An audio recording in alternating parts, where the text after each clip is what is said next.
And we are live.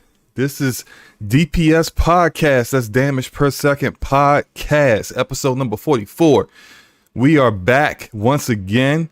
Had a little bit of hiatus, but it's not nothing too serious. We gave you guys a break for a week. 1 week of us not bickering with one another. I'm sure you guys missed it, right? Before I go any further, because I definitely don't want us to not have our homie Forte being recorded. Forte, what's up, bro? What you mean? What you trying to say? Oh, no. What's that? What I'm saying is that I'm trying to make sure that they can hear you, because we definitely don't want any technical difficulties of us having to start this all over again. Oh no, you're right about that. I'm you thinking 16 steps ahead. That's great. That's what that's a great host right there. Congratulations. Let me shout out some people in the chat. That guy Smitty, number one. The first person in the chat. How's it going, Smitty? How's it going? I appreciate Smitty. He's been showing up to the Twitch streams pretty frequently. Cool guy, man. We got Enrique asking where can he find the heat sink. Oh yeah, we're gonna talk about that tonight, Enrique. We got Michi Dies a lot. What's up, Michi? Glad to see you once again. And Michi says the lack of audio for people only happens on Forte's channel. I am so glad that he recognizes who has it, the good audio, and who got the bad audio. We just want to just throw that out there. But yeah, so glad to have you guys here with us once again. I'm so glad to be back. I've been on vacation, but we're going to talk about what we have been up to in the past 2 weeks. But first I want to let Forte speak his piece on it. So Forte, what have you been doing, man? What you been up to since the last time we did the show? I did a stream last week with you not being here about EA stuff, so that was really cool. That was actually pretty cool. I did it with Lord Attic last week, so if you didn't see that, you get a chance to check out exactly what we liked and didn't like about what EA showed off. Yeah, I did catch a little bit of that as I was kind of passed out, Oh yeah. Shout out to Slow Mo coming through. I said, Slow Mo actually up in here? I said, Slow Mo, you sleep? I said, are you actually available? He ain't say nothing, so I was like, he probably just came here just to say hi. Yeah, he fell asleep. I saw the notification. I said, let me just come in, do a super chat, say what's up, and then I got up out of there. I had to give kids baths and stuff. You know how get all that sand and that. Sand Yeah. Gotta get the sand out the butt crack. You know how it is, man. Oh Lord, sand get up everywhere. Go ahead, man. No, but outside of that, I'm pretty much just playing a bunch of just different stuff.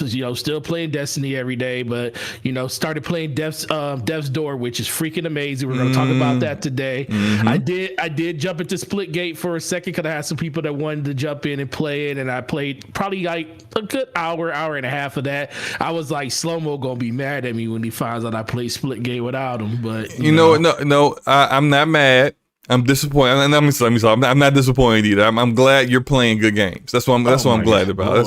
Even and I'm glad you were able to actually get in and play a game. But we're gonna. It was before all that happened. Oh, okay. I was still gone though, right? Oh yeah, you were still gone. Oh, okay. So just making sure. You ain't hit me up and was like, we playing Splitgate. Because I was gone. Yeah, you weren't all here. right, you weren't just making sure that was the reason. All right, continue. No, but outside of that, just working, hired a new assistant at my store. Been really dealing with that and stuff, and just trying to get people acclimated and to everything's going on. But just really just honestly just chilling, man. Like last week was such a dead week.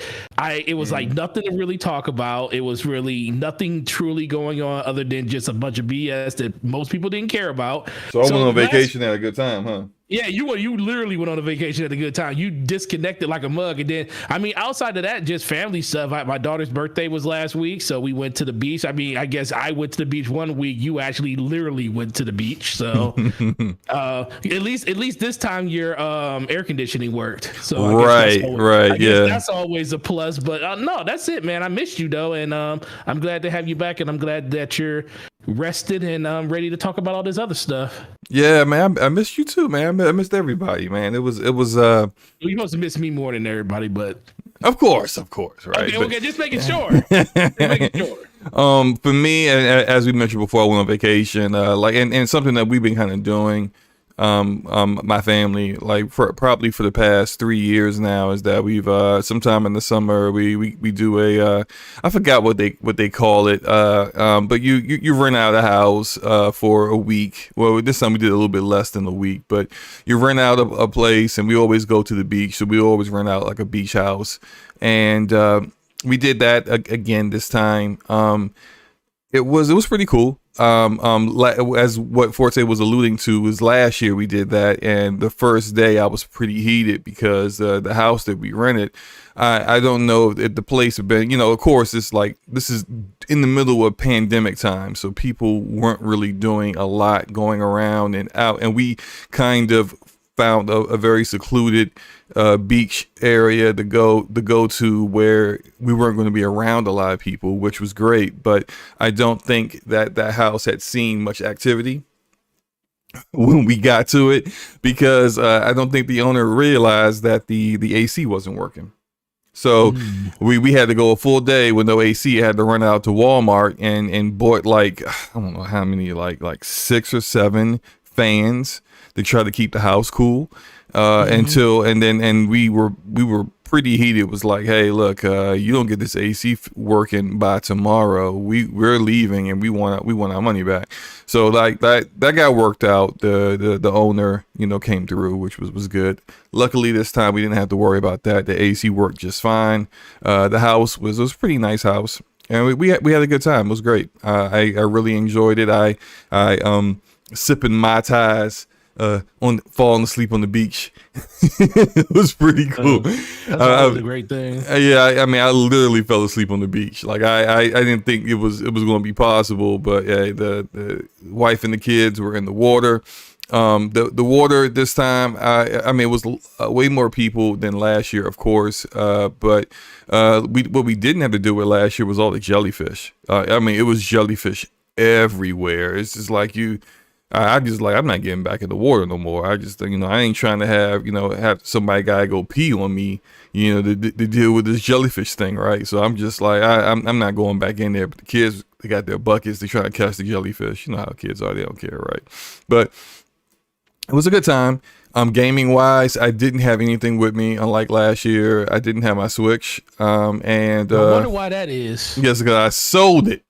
Because they ain't got no games for me to play. You would have had a Switch. You could have played something like, at least could have played something like Rogue Company or something. Well, I mean, what I wanted to do was use xCloud, but what I didn't even attempt it. I really just didn't even attempt to play any games, and that I thought I would be doing that, but look, this just keep it a buck. Like, vacations with family aren't really vacations like that. Nope, not at all. Because you're always concerned about dinner and food and where we're going, and make sure that we bought all the tickets to whatever event that we're trying to do, yada yada yada. It's never really a vacation. You can't really relax. And so I was always doing something, always having to go to the store to buy something that we forgot, or that the kids needed and they forgot, or whatever. And there was just never any time. So I just didn't play any games. But when I got back, I definitely was digging in. You see the gameplay right here is from Warframe. With the TennoCon that was recently, and the announcement of crossplay and cross save coming soon, I said, you know what, this is from Xbox, and my most advanced account, because I have Warframe on every platform, but I'm a master rank 15 on Xbox, and I haven't really played it too much because there really wasn't a lot going on in the Warframe universe. And I think there are some things that were happening I hadn't done yet, but it's good to get caught up and get back into it, and kind of in preparation of me being able to migrate my Xbox account over to PC. So You said this is Xbox gameplay? Yeah, this is Xbox. Yeah. Man, that 60 frames per second is beautiful. Yeah. Imagine playing it at 144 frames per second. I already know what it looks like. With a field of view slider that allows you to really pull all the way out. So it's like, pause. So it's just you was on vacation. You ain't really have to pull out on vacation. A brother don't want no more kids, man. Come on. So I think I'm done. Get stuck up in there and don't know how to get out, huh? Right.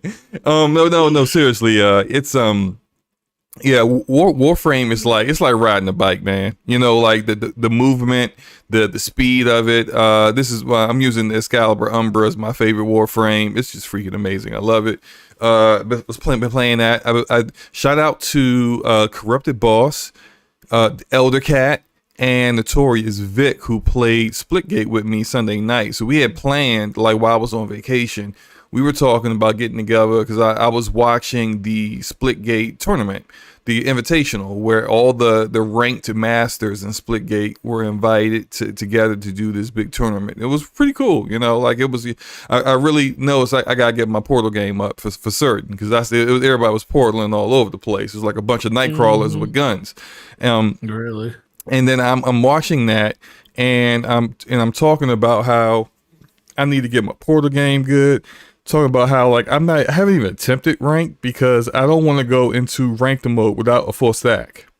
I refuse to go in and get I don't quite know how they do the rankings, if it's because sometimes a multiplayer game with ranked will rank you just based off of wins and losses. Did you win? Then you're good. Did you lose? Well, you get what you get, right? And I don't want to be having to carry people against full stacks and ranked, and then I end up with like a bronze or a silver rank or something like that. So I don't think I'm a master, not at all. But I do think I'm at least like somewhere in the gold or diamond rank. So I want to do my best to make sure that I get that, and I want to go in with people who play the game, who like I can communicate with, and they know what they're doing, and they can shoot faces. And so we got some people. Oh man, not the slander. Taz in the chat said no amount of frames will make Warframe playable. Get Taz, you about to get blocked, blickety blocked out of here. Let me stop playing. Let's see. You gonna take his mod status away? He about to lose it. Fear Avenger says me and my gaming buddies have been really enjoying Splitgate after I heard you talking about it. Hopefully he's back on soon. I'm addicted. Yeah, me too, man. Me too. We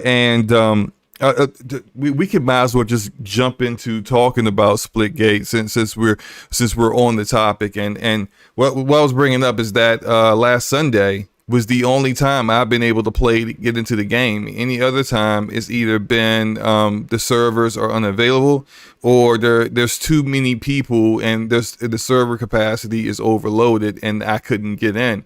One night I was waiting up to like 40 minutes trying to get in, and I was just like, nah, fam. Let me go play something else, because my time is limited and I don't really have a lot of time to try to get into a game that doesn't really allow me in. And yeah, I'm a father and a husband and a full-time working man, so it's just like I can't just be sitting with my limited time staring at a screen trying to get into the game. So it's like, it is what it is. Taz said he just got this mod status, leave it alone. But no, we were playing. I don't have footage of that, but we did some custom matches, which was so much fun. Gun game. Forte, have you played gun game in Splitgate yet? I haven't played in Splitgate, but gun game has always been one of my favorite games. So how many weapons is in a Splitgate to make that actually 22 because you got actually rotate you through all of them? Yes. Jesus. Actually, it's probably not 22. I think it's more like 17 or 18, because you do the rocket launcher and you do the bat twice, and then the Okay. the very last kill you gotta do with your fist, barehanded, no guns. So it was pretty cool. We had a lot of fun with that. I won like 50% of the time. I'm not Oh, bragging. I'm just saying that. Yeah, that's exactly what you're yeah. doing. But look, I'm just saying. I didn't win all the time. It was fun. It was competitive. We did just like the four of us doing doing gun game for a little bit, and then we switched over to adding some bots in, and then we just went up against bots, which just wasn't fair at all whatsoever. The bots in this game is not anything to brag about. They don't use portals. They don't pick up power weapons. They just run around and shoot at you poorly. So you could always tell who's a bot because they getting bodied. But it was a good time. About Splitgate. So Splitgate, I've been singing this game's praises since June. And we're going into like almost August, and this game has launched on, well, at least we can say it pretty much launched. The beta has been available on Xbox and PlayStation. They revamped the way the game was on PC, and it's now got crossplay, no cross save, but crossplay. And I knew this game was going to hit because it's a good game. It's a good shooter, and good shooters just, they are what they are. Like, people want to play good shooters, even though it's kind of like old school. It's definitely got its roots in old school Halo, but the game's fun to play. It's got great gunplay, and the modes are classic Halo, and with a mix of some of newer stuff like say Domination, which is very similar to like Control and Destiny. So it's a good game. Now, all that said, when I say they, I mean the developer, 1047 Games, was completely unprepared for the amount of hype this game was going to get. Even though I knew this game was going to hit like this, and I said it would be the Among Us of shooters. Apparently 1047 Games wasn't all that convinced, because their server capacity, I think it was, they had less than 1,000 concurrent players before the launch on multiple platforms and crossplay, and then their server capacity went up to about like 50k concurrent players, and they blew through that. The game has been trending #1 on Xbox and PlayStation, so there's two different platforms where it's the #1 game that is being attempted to be played. And then they've been working with Amazon, with AWS, and I mean, long story short, like they just got in a capital investor group to invest 10 million into the company, which is awesome. That is freaking awesome. And they've used that money to hire quadruple their engineering staff, essentially, to get their database and their servers at a capacity that is higher than essentially the majority of games out there. They announced that they had over 2 million people trying to play the game in one day this past week. It's amazing. That's more than the number of people that are playing Destiny concurrently, or playing Halo Master Chief Collection. I'm just naming shooters, right? Or Overwatch, right? Like that's the kind of realm that they're in now. And so when you're there and your staff is only like 30 people, you need some help. They need some help. So Forte, what do you think about Splitgate's this meteoric rise that they have enjoyed recently, and their means of trying to meet demand? What do you think about all this? No, I think I mean, you've been talking about it for a while, and I give it crap all the time just because we always try to compare it to Destiny. It still doesn't have the gameplay and the gunplay that Destiny has, but the game is fun. It's really fun, especially if you're playing with other people. And we're in an era where arena shooters are kind of on the downside. That's why Microsoft is definitely hoping something like Halo really hits off, and that's why they're making it free to play.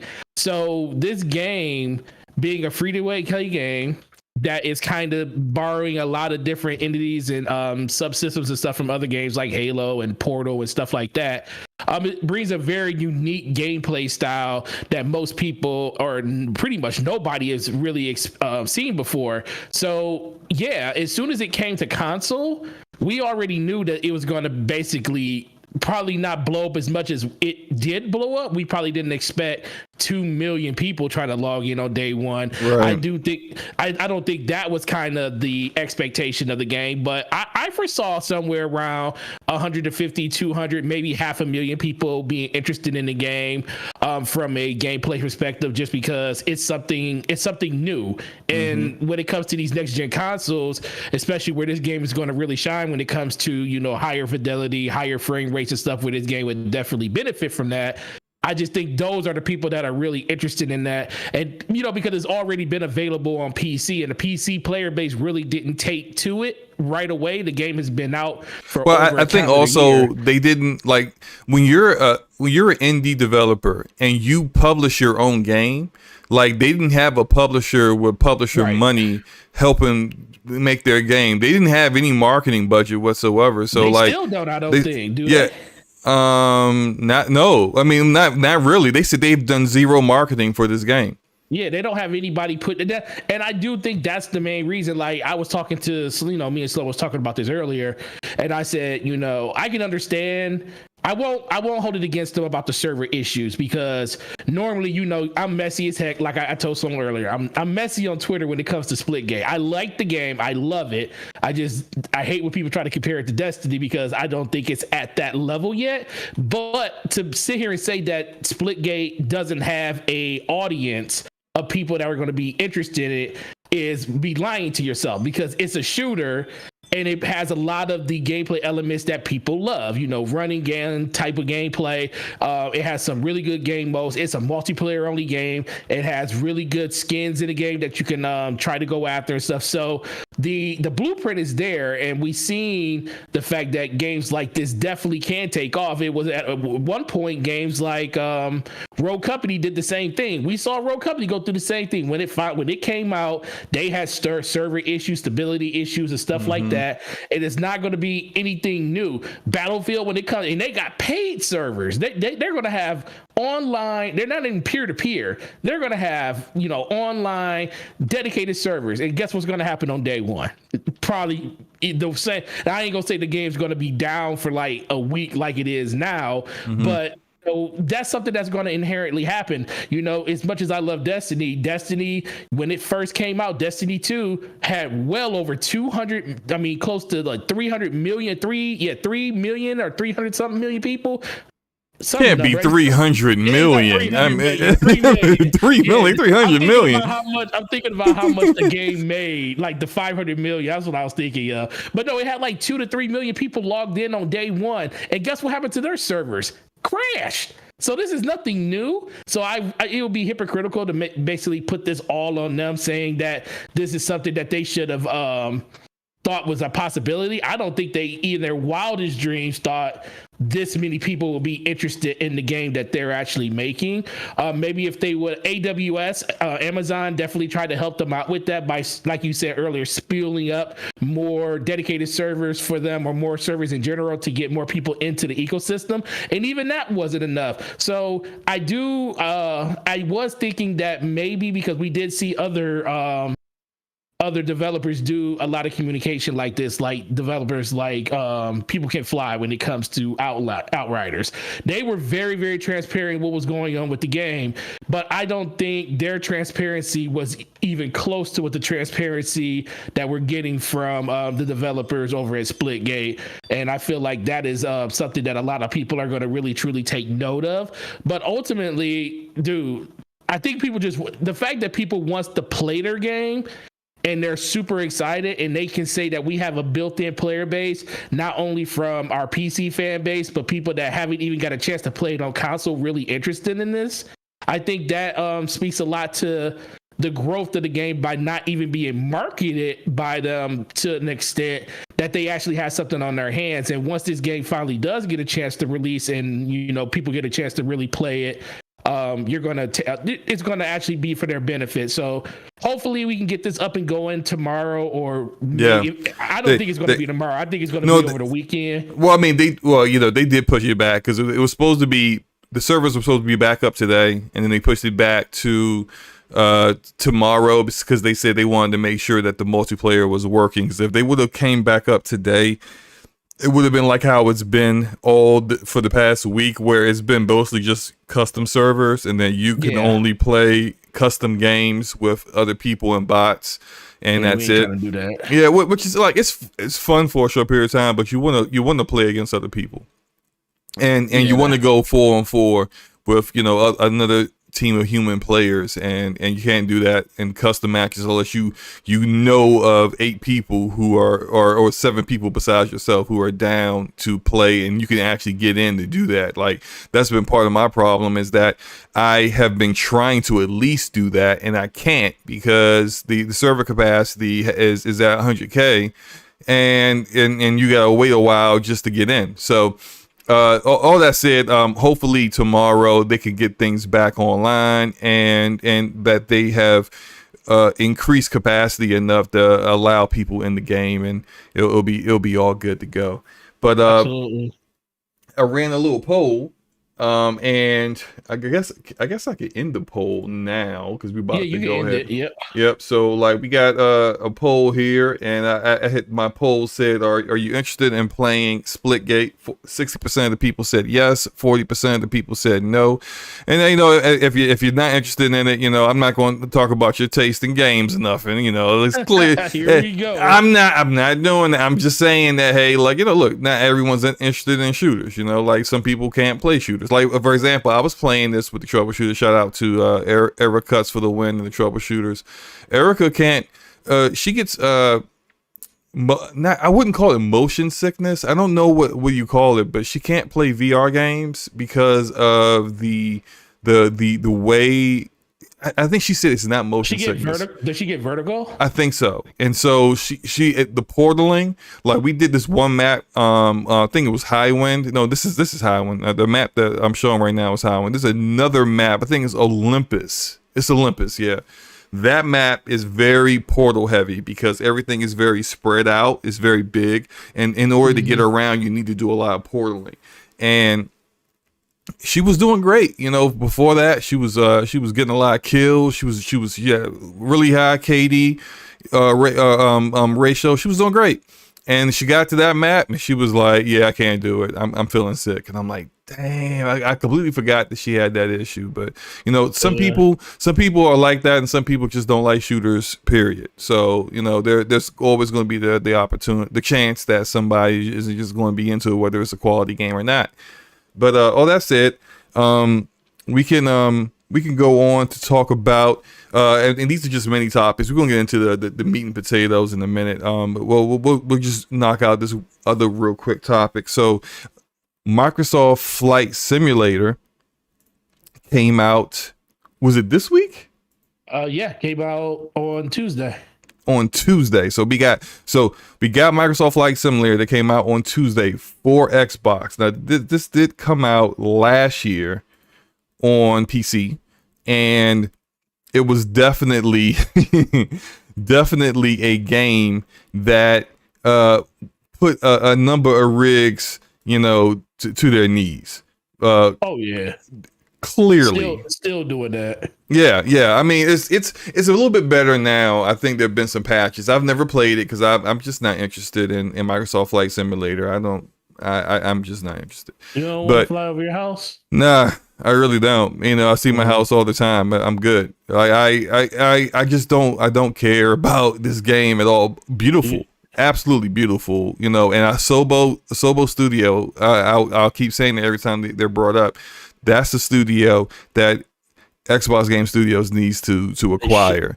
You got this 10-year contract with them for Flight Simulator, and then you got their next game, their next Plague's Tale game, their sequel going launch exclusive in Game Pass. Like, go ahead and put a ring on it, bro. Do that before somebody else do.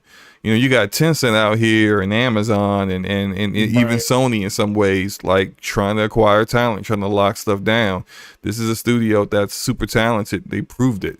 But all that said, what did you think about it, and have you played it?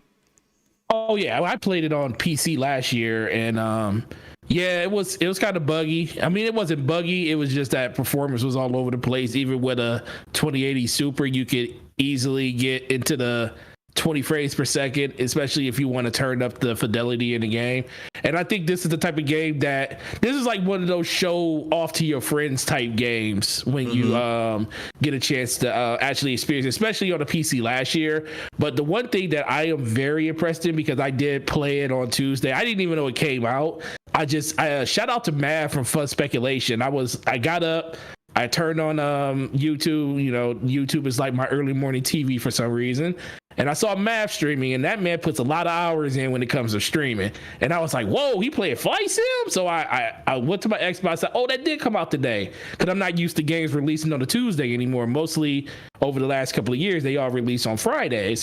So I downloaded it, and I was like, let me go fly over the big house. I don't know what the big house, I don't know why. I'm a huge Michigan Wolverine fan. So I was like, I'm going to fly over Michigan Stadium. And I did that. Then I flew to the Himalayas. I flew to, Mount Everest and a couple other places, flew over the White House. It was cool. And now, I am mad at this. What happened? Well, I'm not mad at the super chat. Yeah, I know it's live. I knew it was gonna happen. I shout out to Randolph Thor 19 for the $5 super chat. Said downloading Halo Infinite tech preview now.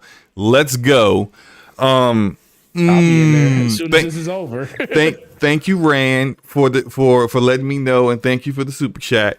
I am mad at this. We can do that. That's the next topic. We can get to that in a minute. I want to know something about Rand. Why you're talking? Why Rand's there? Did you get the second email, or is there something that you can do to just go to a website to actually you go to Halo Waypoint and get the instructions through your account if you already got the invite the first time? Yeah, because that's what I've been waiting for, the second email. And I'm looking now. I don't have the second email. So what I think is, because they didn't send all the emails out at one time. They sent them out staggered. I got mine, like I said, a day and a half ago. Yeah, but I got my email at like when you first started hearing about people it's in the Xbox Insider. Inside that. Oh, so you just it's linked to your because did you sign up through your email that's tied, because you had to tie your Microsoft account to it, right?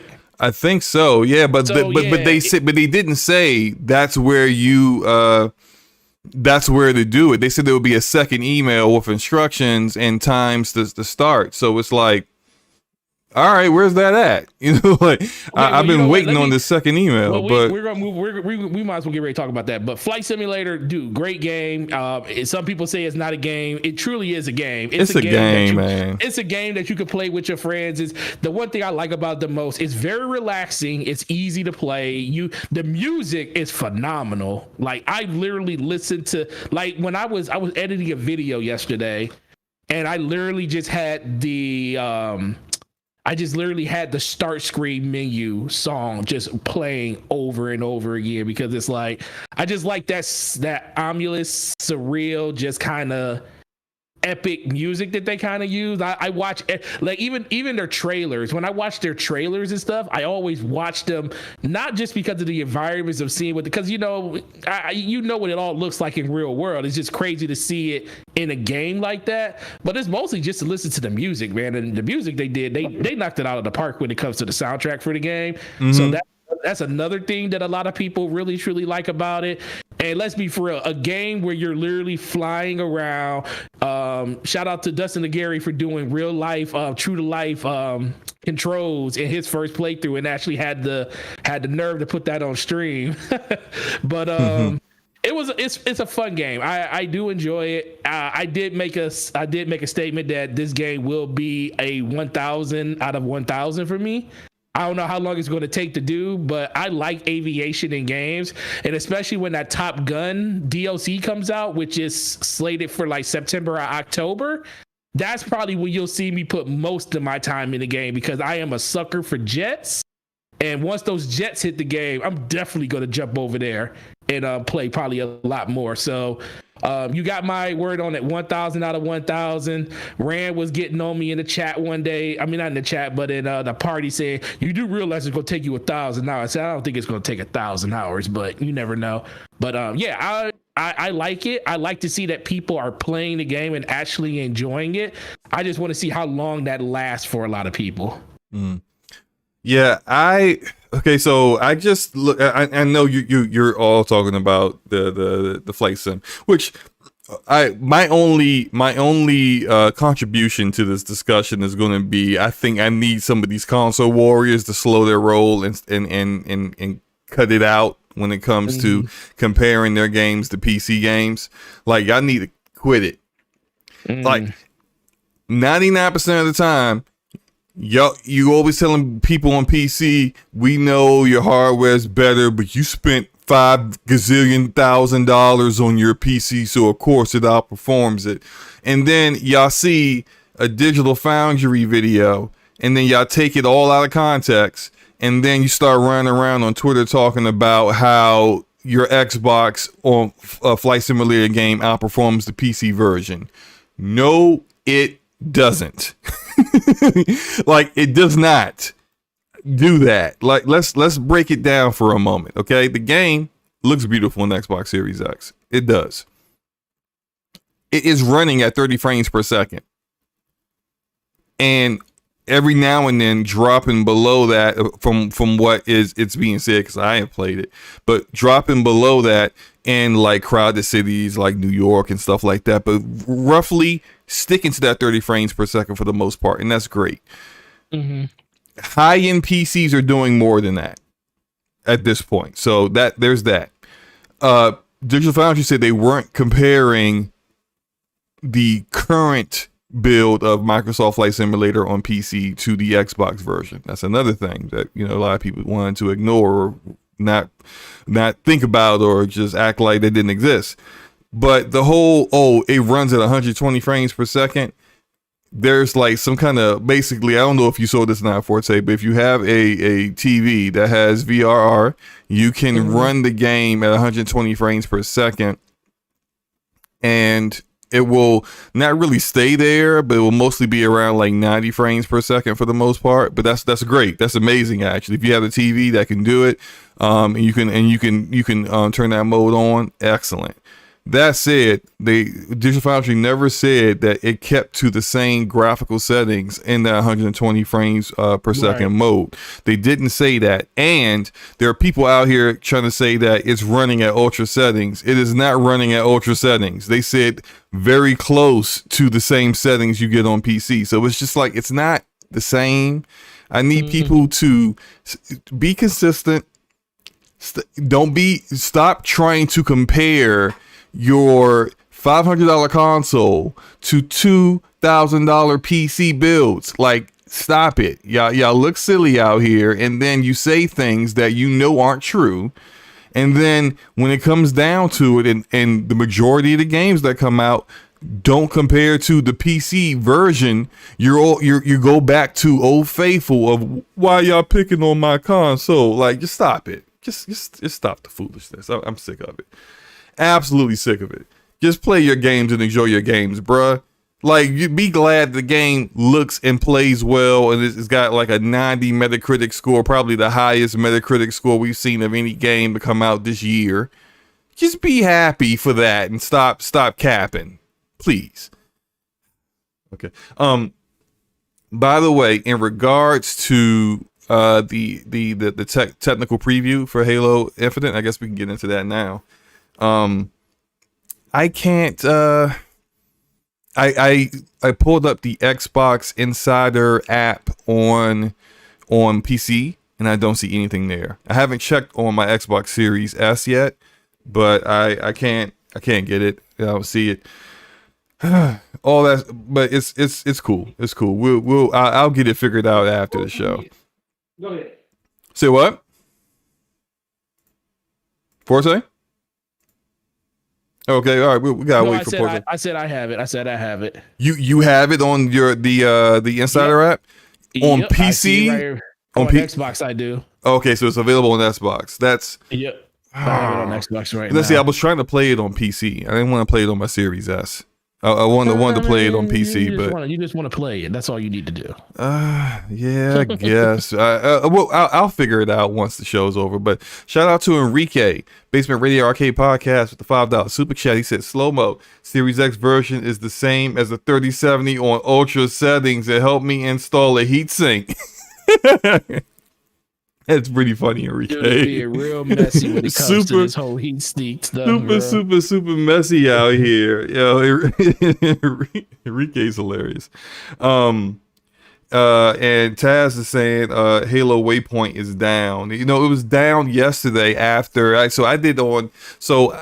yesterday I did a live stream on Twitch for the live stream they had in regards to the technical preview, and they showed some gameplay. They actually showed a full match, 2 full matches. The first time they showed the match, they showed it running on Xbox One, and then the second time they showed it running on an Xbox Series X.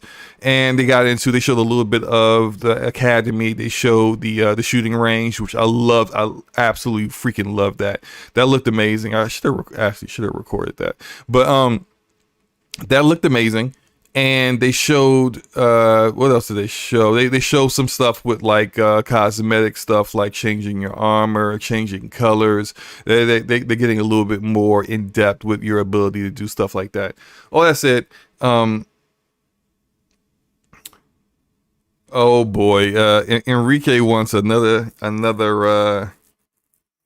poll here. This is a chat poll. Who is better at first person shooters, Forte or slow mo? So I'll go ahead and already know put the answer to that question. So yeah, we do. We know it's me. So we can go boot up some Halo 5 Guardians right now and see something that neither one of us played. Well, you actually played it recently. Yeah, I've been playing it a little bit. I haven't played it at all in a while. Yeah, we used to play it a lot with Luca and. Yeah, with the squad, with random and common. We used to play with them all the time. Yep. Haven't done that in a long time, but I think in regards to what I saw with what they show the actual gameplay. Matter of fact, no, I've talked way too much. You tell me what you saw from the gameplay. Oh man, did you get Brap's last super chat about the better FPS? Yeah. That's what I just said. Yeah. Oh, how can you dig it? Did you just see? I don't know if he's slandering you or not about the whole PC thing. After His Passion. Okay. Shout out to After His Passion, the $10 super chat. Says foolishness is spending $3,000 for a PC to get one more FPS. Logic, wisdom, and understanding is with the console gamer. After His Passion, that's your boy. Yeah, but he's wrong. He's dead wrong. But let's explore that for a moment. Not every PC is $3,000, and you don't need $3,000 to outperform a console. That's fiction. Mm.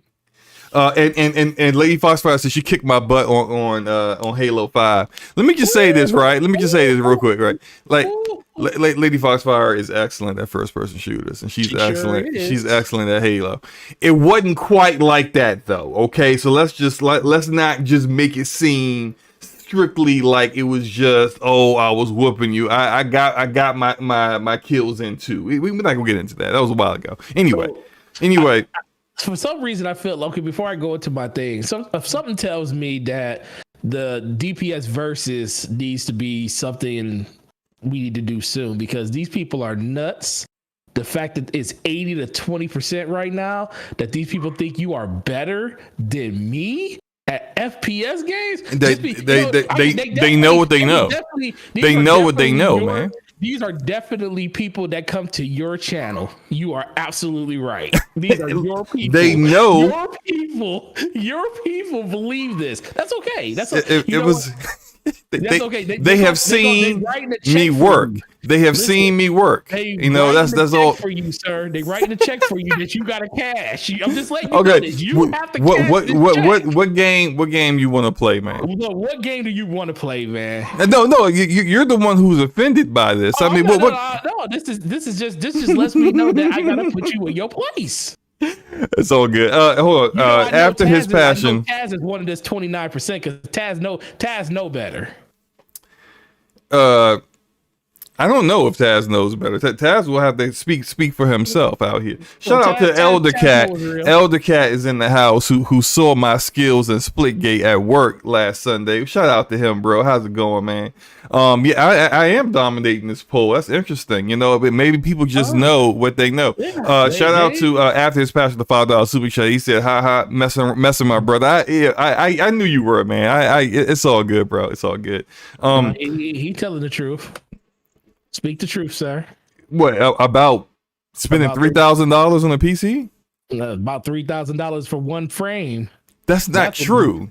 Well, that was no. People do spend $3,000 for one. There are people who spend like, look, we know people in this community who spent like $6,000 on a PC for no. There comes a point of diminishing returns. You don't need that much to spend that much money to outperform a console, but people do it for whatever reason. Maybe they want to future-proof their PC so that it remains relevant and powerful for, you know, a good number of years compared to all the advancements with PC hardware. Because like, right, NVIDIA and AMD are prepping to release new graphics cards that will make the 3090, which is like the most, it was MSRP $1,500 and the most powerful graphics card out, a mid-range card in a year.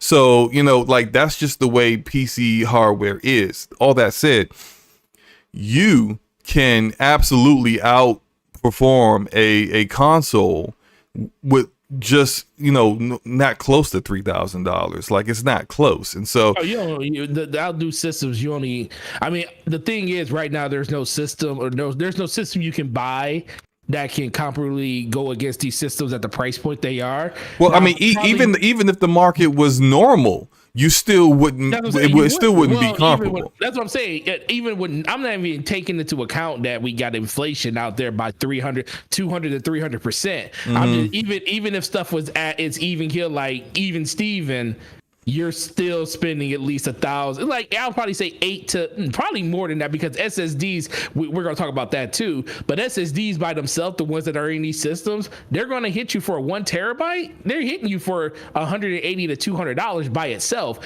which is already almost 40% of the price of the system. And even more of a price point if you're talking about something that's inside of the PS5. The PS5 digital or the Xbox Series S, you know, those SSDs are still the same. So that's a big part of the equation right there. And I don't think people really kind of take that into consideration. But PC gaming is amazing. You know, Slow-Mo is amazing when it comes to PC gaming, but sometimes he has bad takes when it comes to PC. He thinks PC this almighty Excuse me? This almighty thing Excuse me? Bow to. I have bad. I don't know what you're talking about, sir. I don't have bad takes when it comes to PC. This is all I'm saying. Yours isn't as bad as Brap's, but of course, yeah. I mean, that goes without saying. But look, this is what I'm saying. This is all I'm saying. That, and I've said this a million times. So like, you know, I'm not like capping when I say this or anything. You literally just trade to a dude. Okay, go ahead. Never mind.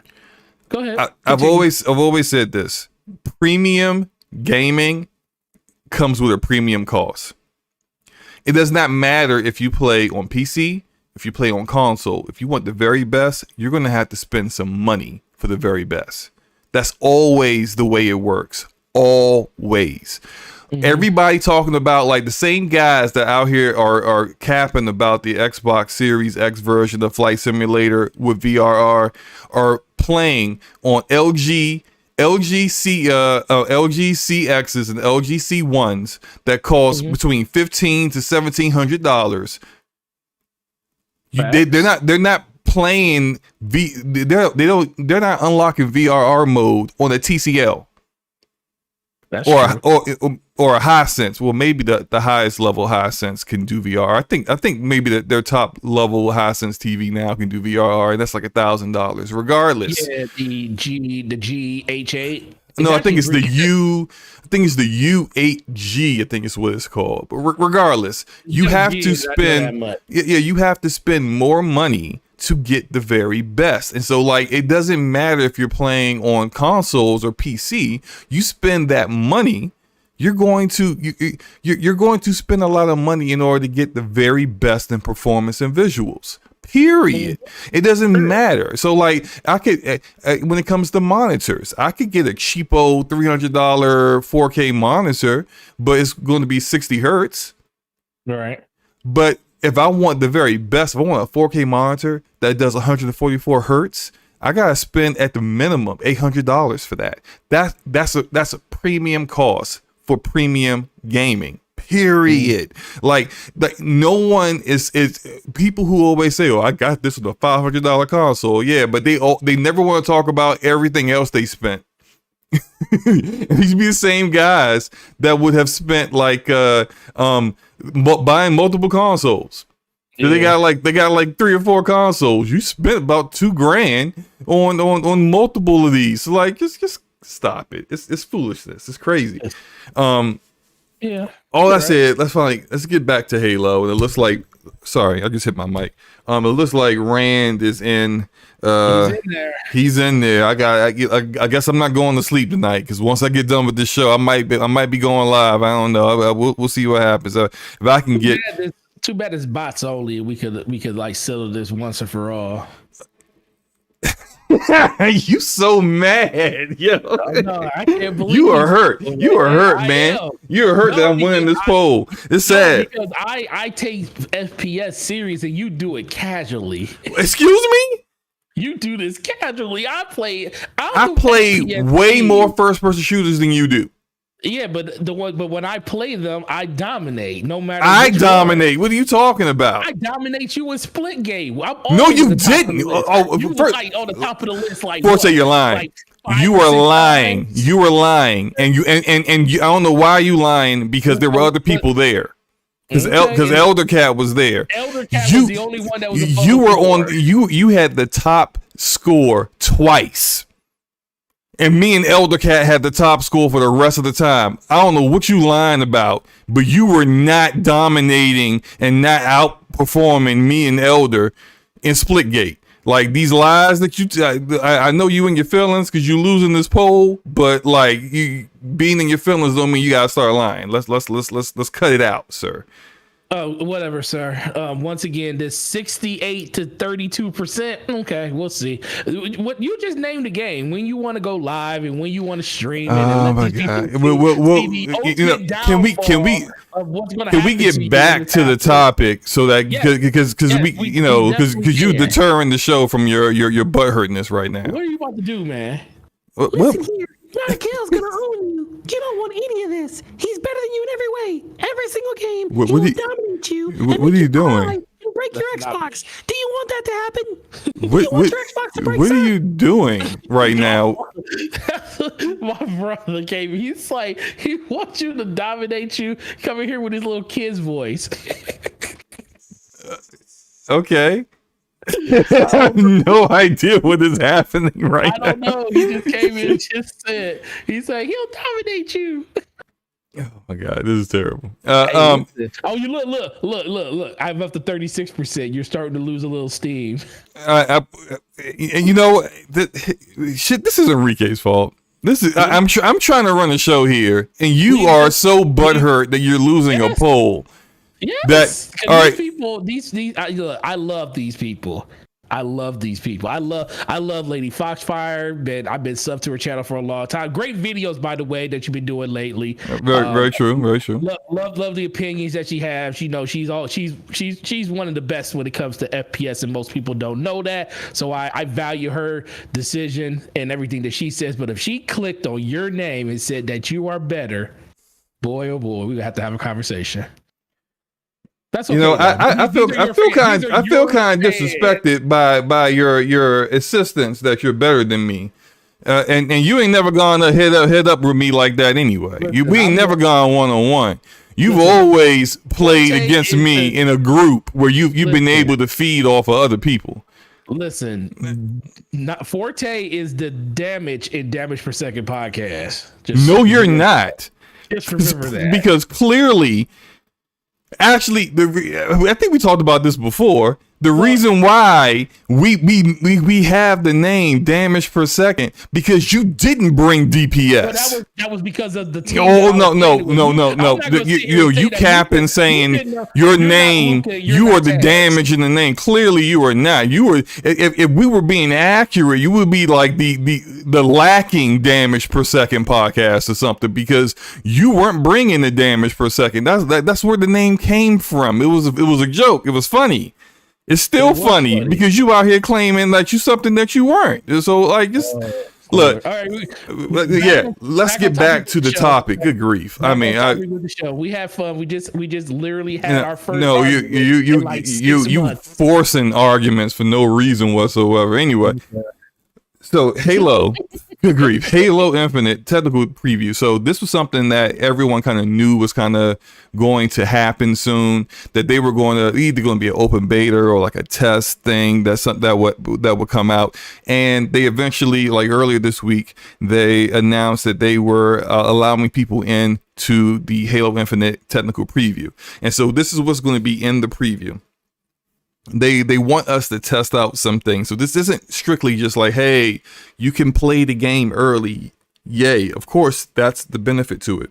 The actual point is to actually help 343 Industries get the game ready for launch. So it's not just, hey, play whatever you want to play and have fun. It's, we need you to test out certain things. And so the certain things they wanted us to test out, some of them aren't really gaming related. Some of them are like the UI, the interface. How does that work? That's important. They need that kind of feedback because what they need is for you to they need for us to tell them whether the interface is intuitive or not, or whether it's too cumbersome, if it's convoluted and I don't know where to find certain things that I'm trying to get to. That stuff's important. So they want feedback on that. They want feedback on the new Waypoint app that they're coming out with. They need feedback on it for iOS and Android. Now, and as far as gaming goes, they have the Academy, which is like a training ground. You could, which like I said, I love that they're doing this because other games have been doing stuff like this. And I actually did a video yesterday where I kind of showed myself in the shooting range on Rogue Company, and I like to jump into the shooting range and in Rogue Company just to get warmed up, because sometimes you may not be as accurate as you were the day before. I go in there sometimes just to warm up before getting into matches, and I always find that to be super helpful. So they're doing stuff like that, but they're taking it a step further. The Academy and their shooting range is actually like you're getting scored per weapon, and they actually have bots moving around simulating real movement, so that because just shooting at stationary targets isn't beneficial because you're playing against people who are not stationary. So what's the purpose of that? You're not really helping learn how to use a weapon properly or helping your aim when that happens. So they're actually having bots moving around, simulating real movement, trying to avoid getting shot, and they grade you like on a star system after that. So you can kind of like get yourself good and trained up the whole get goods philosophy. Like this is that. So that's good for that. But they also have bot arena. And so earlier tonight, we were talking about how the bots in Splitgate aren't that good. And they added bots to Rogue Company, which I just mentioned. In the case of someone dropping, disconnecting, and if that person can't get back in, they'll add a bot to the team to try to help that team out. And those bots aren't good either. So, right. Most of the time when you see a bot in a multiplayer game, the bot sucks. The AI isn't that good. They're easy kills. We've seen it in Titanfall. We've seen it in so many different games. They are talking about how these bots, they have like 5 different levels. I think the first one's recruit. The second one is Marine. Then they have ODST, and then they have Spartan level. And so like these tiers of these bots are basically going from pretty like, you know, maybe weak level kind of play all the way up to what they think is pretty advanced. These bots will be going after power weapons. They will be they're supposed to be pretty advanced. So I mean, we'll see what happens. The way they said that this will work out in this technical preview is that they will start with the second highest level, which is Marine, and it will be 4 players against 4 bots, and they'll be getting all that data to make sure that the bots are maybe tweak their AI and see what, like, these bots are getting ran over, or these bots are actually holding their own. Who knows, right? But they said they will start to increase the level, switch to the next level bots if the overall player community that's playing the game are just massively dominating, which I do expect to happen. So hopefully, they said that if we are dominating all of the bots in this technical preview by Sunday, and even the Spartan bots are just getting washed, that they will finally open up to 4v4. So that's it. That's the possibility that could happen before the technical preview is done on Monday. Right now, that's it. Forte, what are your thoughts on this technical preview? Yeah, I'm looking forward to it. I mean, even with it being versus bots, I could care less. I just want to get in there and see how the game actually feels and stuff. For me, the one thing I was really interested in is I did watch the multiplayer gameplay. They actually showed a full game, 4v4, actual people playing against each other. It looked a little slow, but that's kind of what Halo looks like. It's a completely different thing once you get behind the sticks and play it yourself. So I want to hold my judgment on exactly how it actually feels until I get in there and actually experience that for myself, because it might just be perfectly fine. But when it comes to the beta, I just want to get in and play it. You know, we've been excited to play Halo for quite some time now, and I've seen a lot of people say, well, it looks like Halo 5 2.0, and I'm like, well, what's wrong with that? I mean, I can understand people wanting them to innovate a little bit more, but I feel like the multiplayer was supremely well done in Halo 5, and if they just want to add on to that with a free to play moniker and have battle passes and stuff, which is stuff that they'll also be tinkering and working on in this technical beta, I think that's going to be something that's going to definitely make the game shine a little more. I just like the fact that the training ground, this is something that I wish Destiny even had. I mean, me, Luke, and we always talked about that before, having a space where you could just go in and shoot enemies and or just shoot at other people to test out weapons. Destiny used to have something like this for PvE purposes, but nothing in a PvP mindset.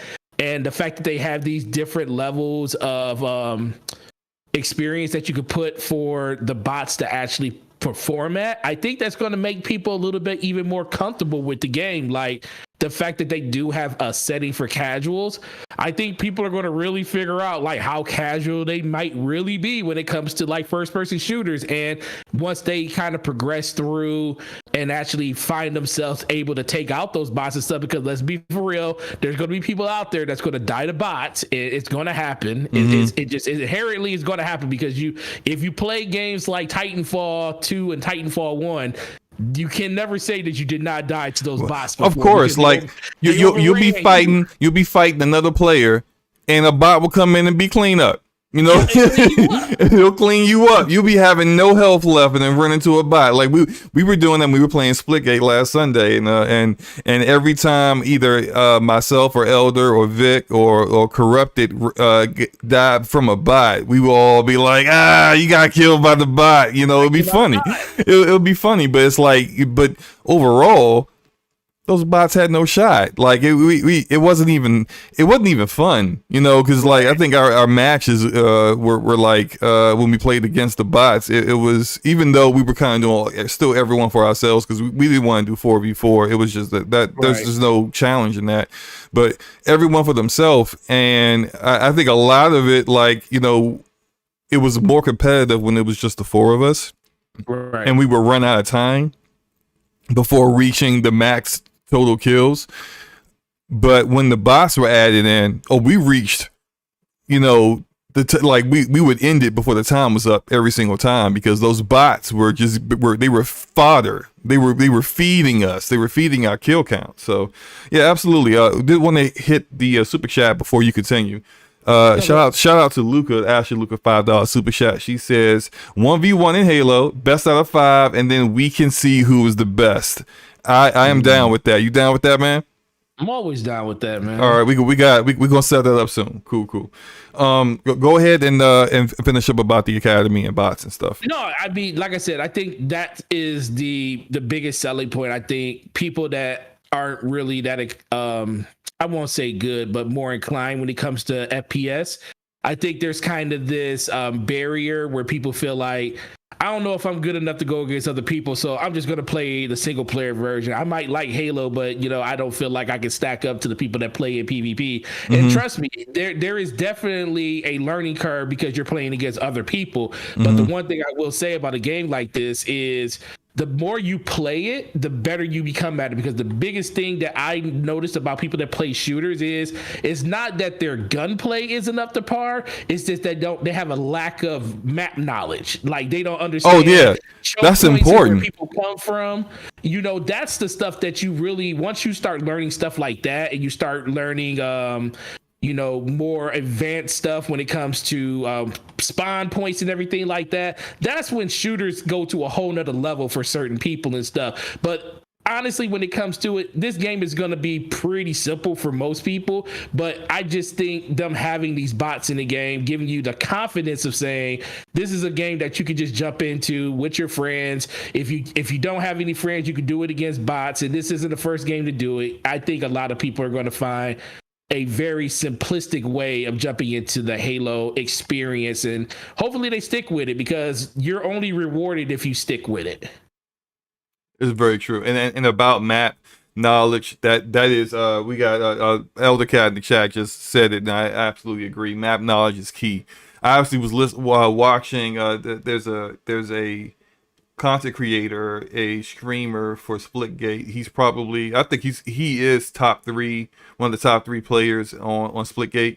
He's been playing it since it came out back in 2019, and he's always got people in the chat asking him like how to get better, and he said because of Splitgate, the portals, getting better at the portals is key.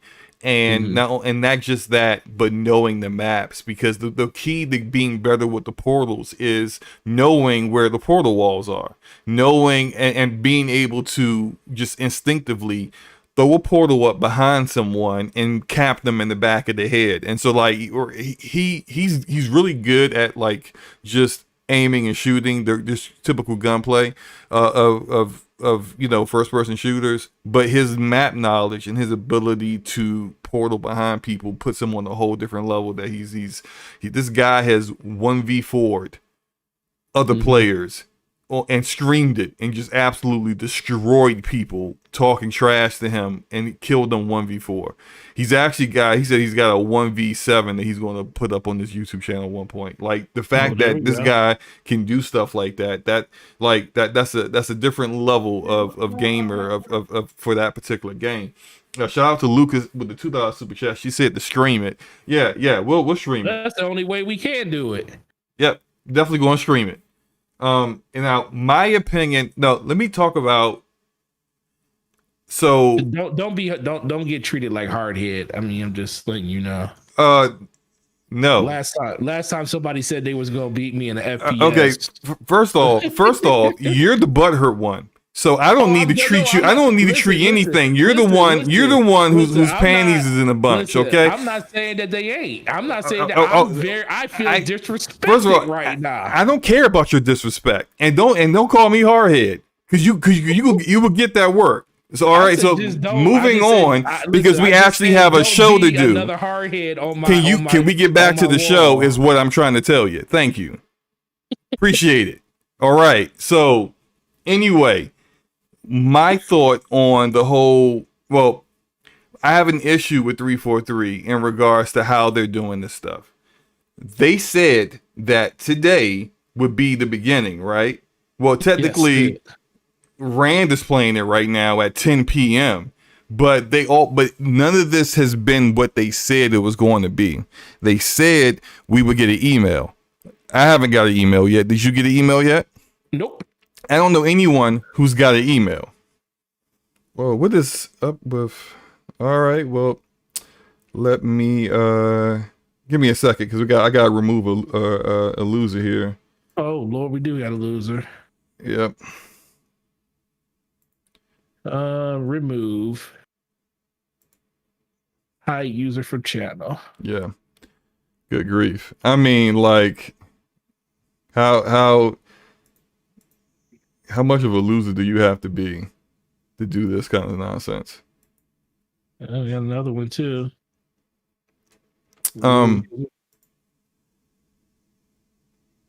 You know you big time when this happens, Slow-Mo. Apparently, right? Apparently. So to get back to what we're doing, and mods, please knock this foolishness out. 343 Industries said that they would send everyone an email, a second email, after the first email telling you that, you know, you were in. And that second email would give you instructions on downloading. It would give you hey Forte, I think you kind of doubling up. You unhit the person that got hit. No, I just did it, yeah. But yeah, they said that they would send those emails, though, and all this was supposed to happen today, and none of that happened. So, like, I've been waiting all day to play the game. I've been waiting all day to stream. As soon as I got the email saying that I was in, I'm like, bet, as soon as I'm able to, I'm gonna stream the game. I can't do that. Right. So it's just like I'm waiting all day for this, and now that, like, I gotta go into the office tomorrow. I'm not going to be able to stream it tomorrow when I want to. I may be able to, like, stream it late tomorrow once I get back home. But, you know, it's unfortunate that, like, the emails have come out, and Rand's finding it through the Xbox Insider app. I mean, like, that may be a loophole or something. That's clearly not, because I hadn't seen anything from them in their blogs on Halo Waypoint, Halo Insider, nothing that said anything about the game being accessible through the Insider app. So no, I didn't either. So it's like, that's not even like how it's supposed to be. So this is just, it's frustrating to me, because it reminds me of some of the tomfoolery that we've seen when it comes to multiplayer issues and things not working correctly or being how they said they were going to be with 343 in the past. A lot of stuff that I kind of wished I was hoping would not be the case in the future, but this isn't a good start. I like everything that I've seen and what they're talking about and how the game is going to play. And even with the two matches that they showed yesterday, one was on Xbox One X, the other one was on Xbox Series X. I liked what I saw. It looked like trademark Halo to me. I know some people were disappointed. I wasn't. I was like, this is what I expected, so I'm good. But I want to play it. And when expectations are set for what we're going to do and what you're going to get, and then you don't get those things, it's unfortunate and it's disappointing. What did you think about that? No, I agree with the same thing, especially, like, at first it wasn't bothering me as much because I was like, I'm not going to be off work in enough time to really enjoy it on that day. So I'm just going to play it when I get home. I was like, because I knew it wasn't going to go live right when they said early in the day, because they're on West Coast, so normally when it comes to that, you got to deal with, you know, time zone differences, which can be anywhere from 3 to 4 hours. So I was thinking it was going to probably be live around like 5 or 6 our time, but it's like you said, it literally just came up around like 30 minutes ago, which would have been about 6 o'clock their time, which kind of makes sense. But ultimately, I wish they would have gave more of a hard stance and a hard time of when it was going to start, because some people really do plan their, you know, weekends around this. Like, some people probably took off work today thinking it was going to be a chance for them to, like, dive in and play today, because they may not have the time to do it tomorrow, or they might be going like you, went on vacation and left the house and you won't get a chance to play it at all.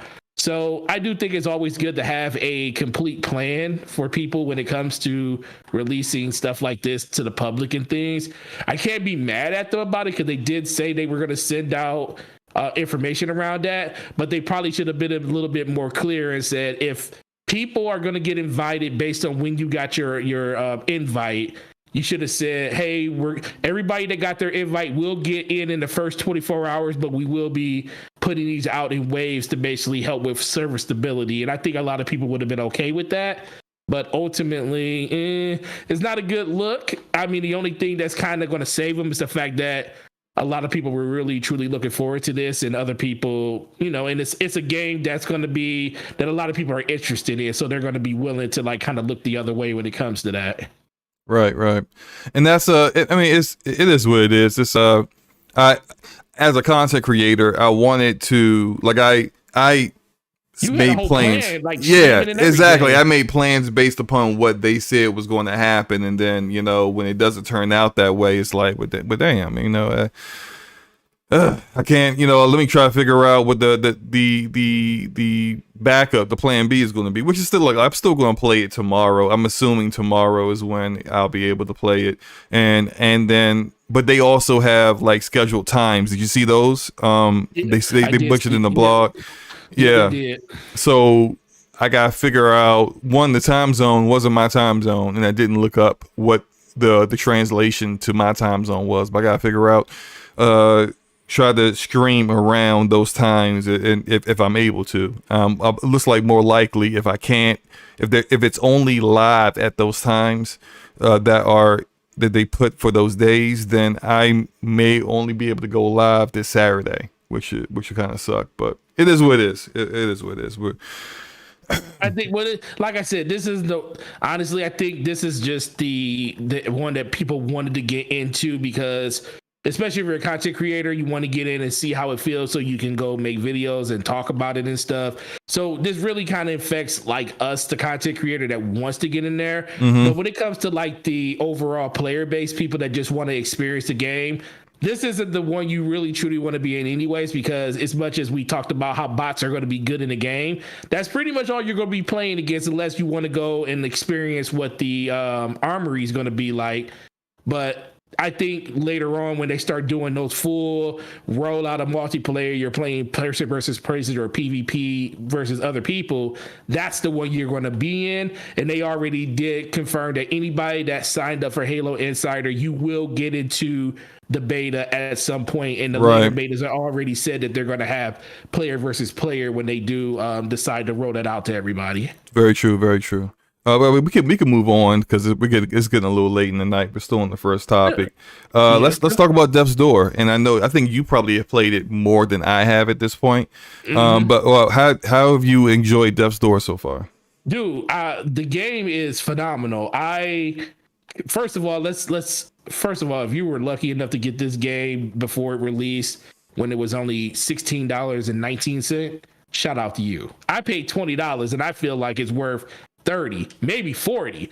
There's been games out here that I'm like looking at it side-eyed, like the level of effort that is put into this game for being $60 is something that I just do not want to support, where I couldn't even throw money at my Xbox fast enough to get Death's Door when it came out. The game is phenomenal. The soundtrack is incredible. The one thing I like about it, it respects your time. I'm not trying to say that all Metroidvania and games like that were, I'm trying to think of the name of what's Returnal? What's the kind of game is Returnal? Roguelite. Roguelike, yeah, I couldn't think of the name of it. Games like roguelike where you lose stuff. You really don't lose anything in this game. You do have to restart from certain parts of the game when you die. So whatever the last door that you went through, you have to basically restart at that door again. Now, mini bosses and bosses that you kill on your way through that environment, because there are they got the main boss and they also have sub bosses inside of those levels as you're progressing through the main ones. If you kill any of those bosses and mini bosses stay dead, but all of the enemies around them will respawn. They'll come back and you got to make your way through them again. And I think that is it's like perfect. It's like, I'm not trying to say that games like Returnal doesn't have its place for people that like those type of games. I think that's amazing. But for a game that people just want to get in and to experience, this game is incredible. I think when I saw it when I saw it the first time they showed it earlier this year, I was like, a crow with a red sword. This looks incredible. And I just like the atmosphere of the gameplay from the first time I saw it. And I didn't even know the game was coming out. Yo, and, the troublemaker Enrique is back. He says, Forte, you paid for a game. Why not wait for Game Pass? No, for what? I don't wait for games if I ain't got to. That's you.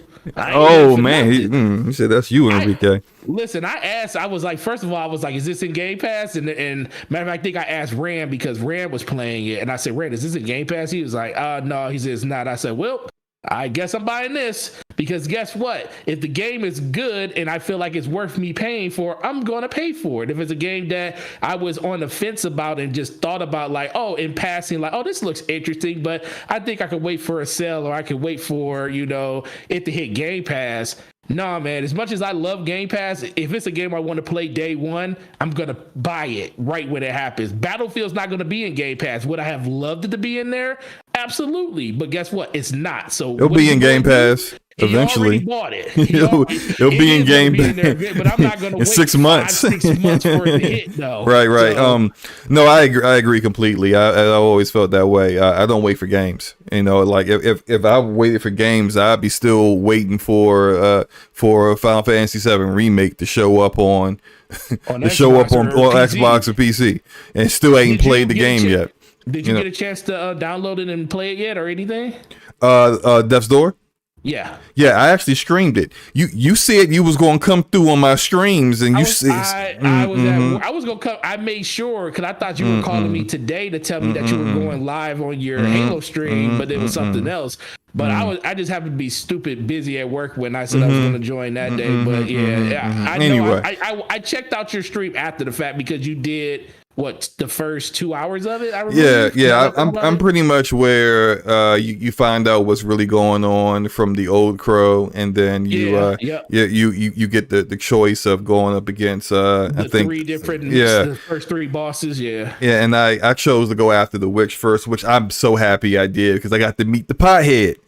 The pothead. Oh my god! Like this game's got like this humor that's just so funny, and it's literally like. And for those who haven't played the game, I'm not talking about somebody who just like who just smokes weed or something. I'm talking about there's literally a guy with a pot on his head, and he's always trying to feed you his soup that's like cooking in his pot. It's hilarious, and he's just it's so funny.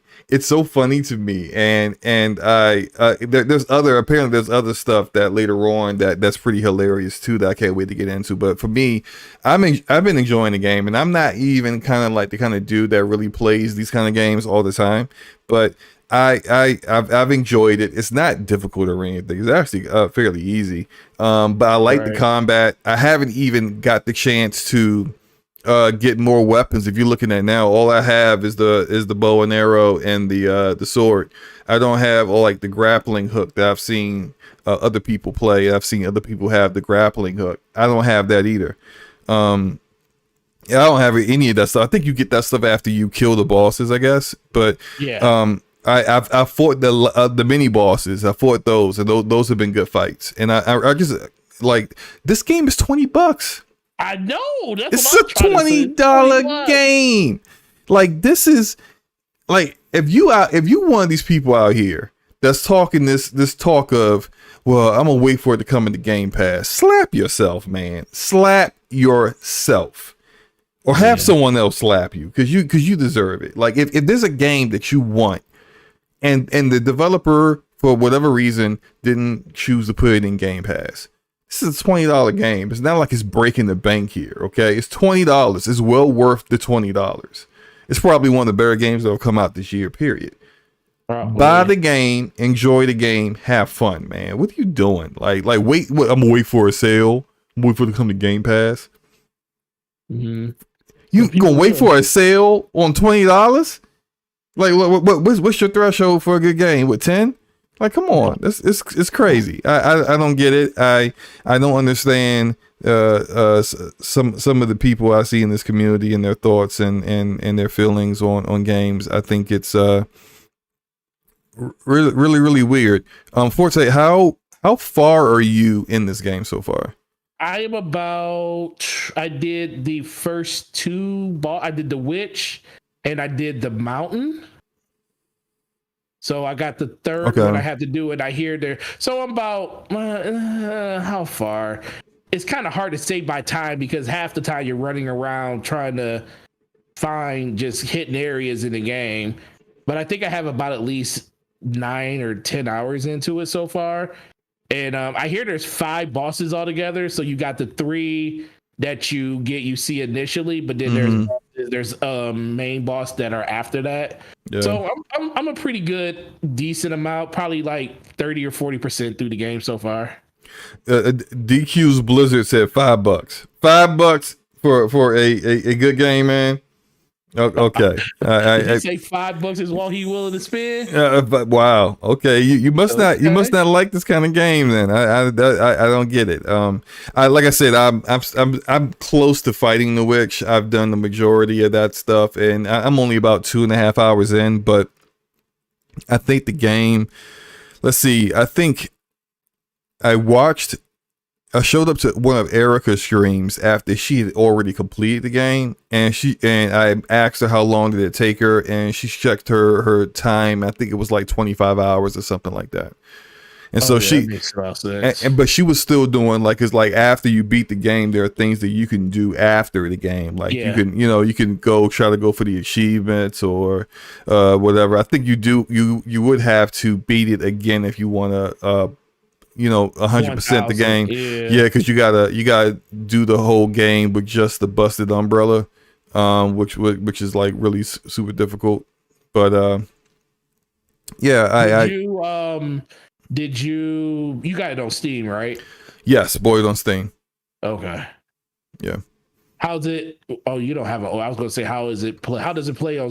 It plays good anywhere. I forget you don't have an ultra wide monitor. That's the only reason I thought about buying it on Steam, because you can see more of the environment around you on PC because I have an ultra wide monitor. But I think I just wanted to and people always talking about support developers and stuff. I just wanted to support Xbox on that one because they are the ones that showcased that game on their stage and gave that game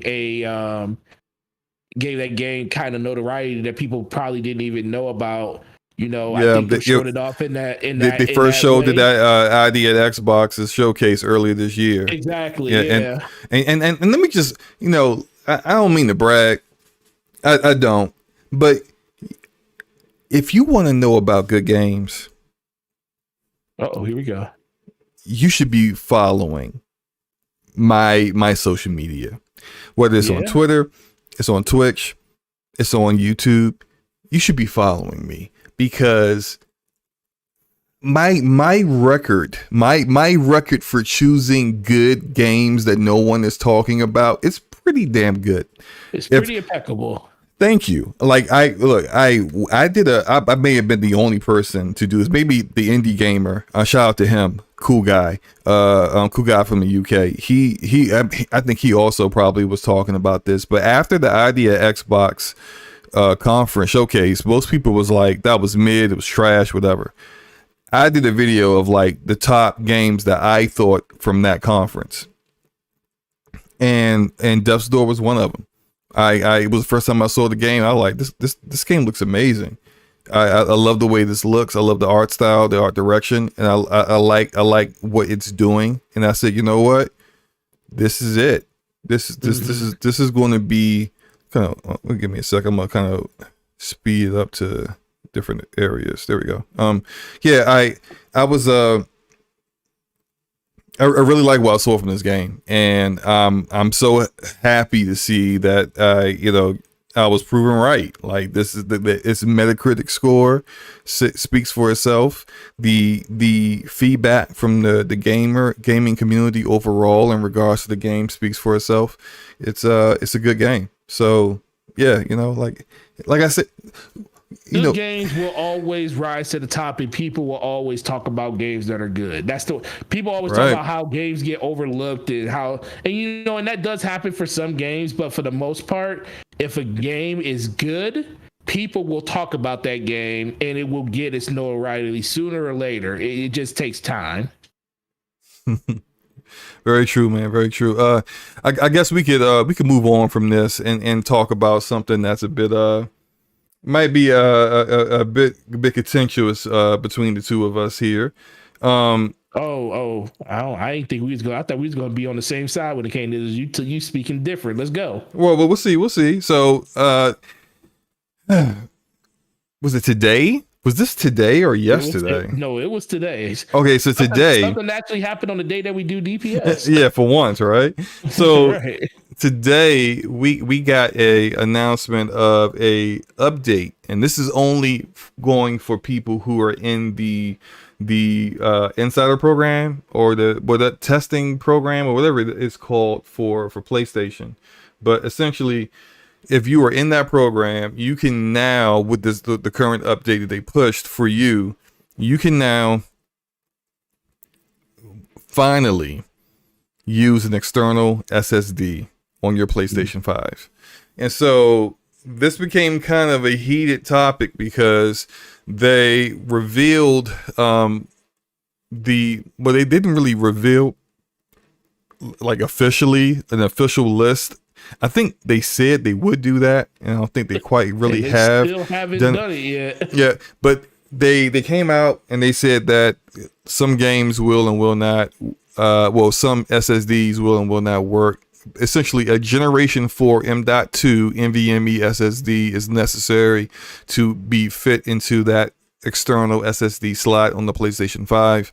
It needs to be a minimum speed, I think, of like 7,000. Is it 7,000 megabytes per second or something like that? I believe that's what it was. I think that's the minimum. So that's looking like something like a Samsung 980 Evo. Seagate has come out with a SSD with a heatsink attached to it that and I think the pricing for it is like 500 gigs is like 114. And then the 1 terabyte is around the same price as the Rike's killing me tonight.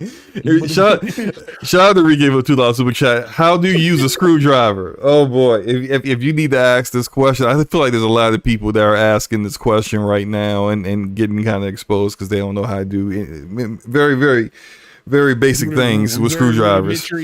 Right. So,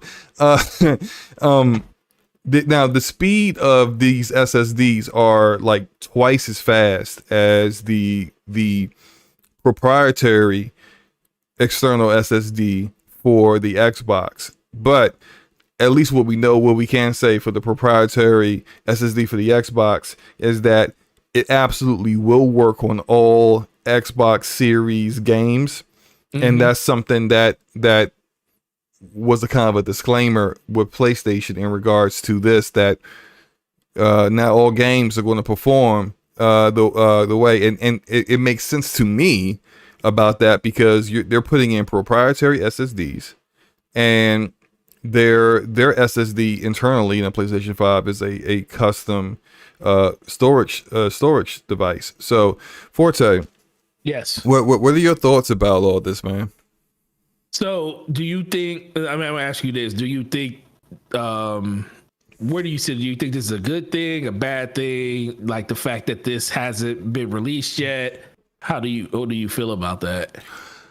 Okay, I guess you don't want to go. You just want me to go first. Okay, all right. No. I'll go. I'll give you. So you can have your counterpoint to me. I'll give you that. All right. So for me, I understand everything you just said. I understand the fact that it's a custom SSD that's inside, not just an SSD, an NVMe SSD. Very custom, very fast, very one of a kind. I definitely understand that. But the fact that this thing has been basically a tease sitting in the side of your system since it's been launched is ridiculous. The fact that they haven't came out with a custom solution of their own to be able to, for people to be able to take advantage of the hardware. I mean, not the hardware, but of the of that faster memory to be able to expand their storage space is ridiculous. I don't give them a pass on that one bit, because first of all, the system only has 600 and something usable space for memory.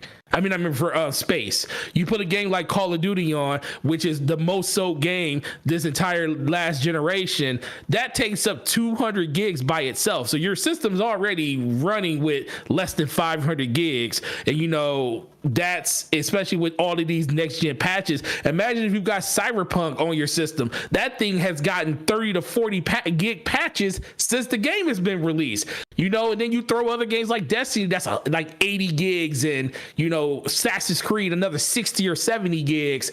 I understand that people, if people are like me, my Xbox has roughly on the SSD, probably about 10, 15 games on there. Can I micromanage the space that's on there? But a lot of people just like to be able to like install their stuff and move on to something else. Not saying that they are going to finish those games, because a lot of people don't finish games that they play. Let's be for real about that. But people would like the option to be able to like go back and try to play something without having to go through a serious install to actually get it done.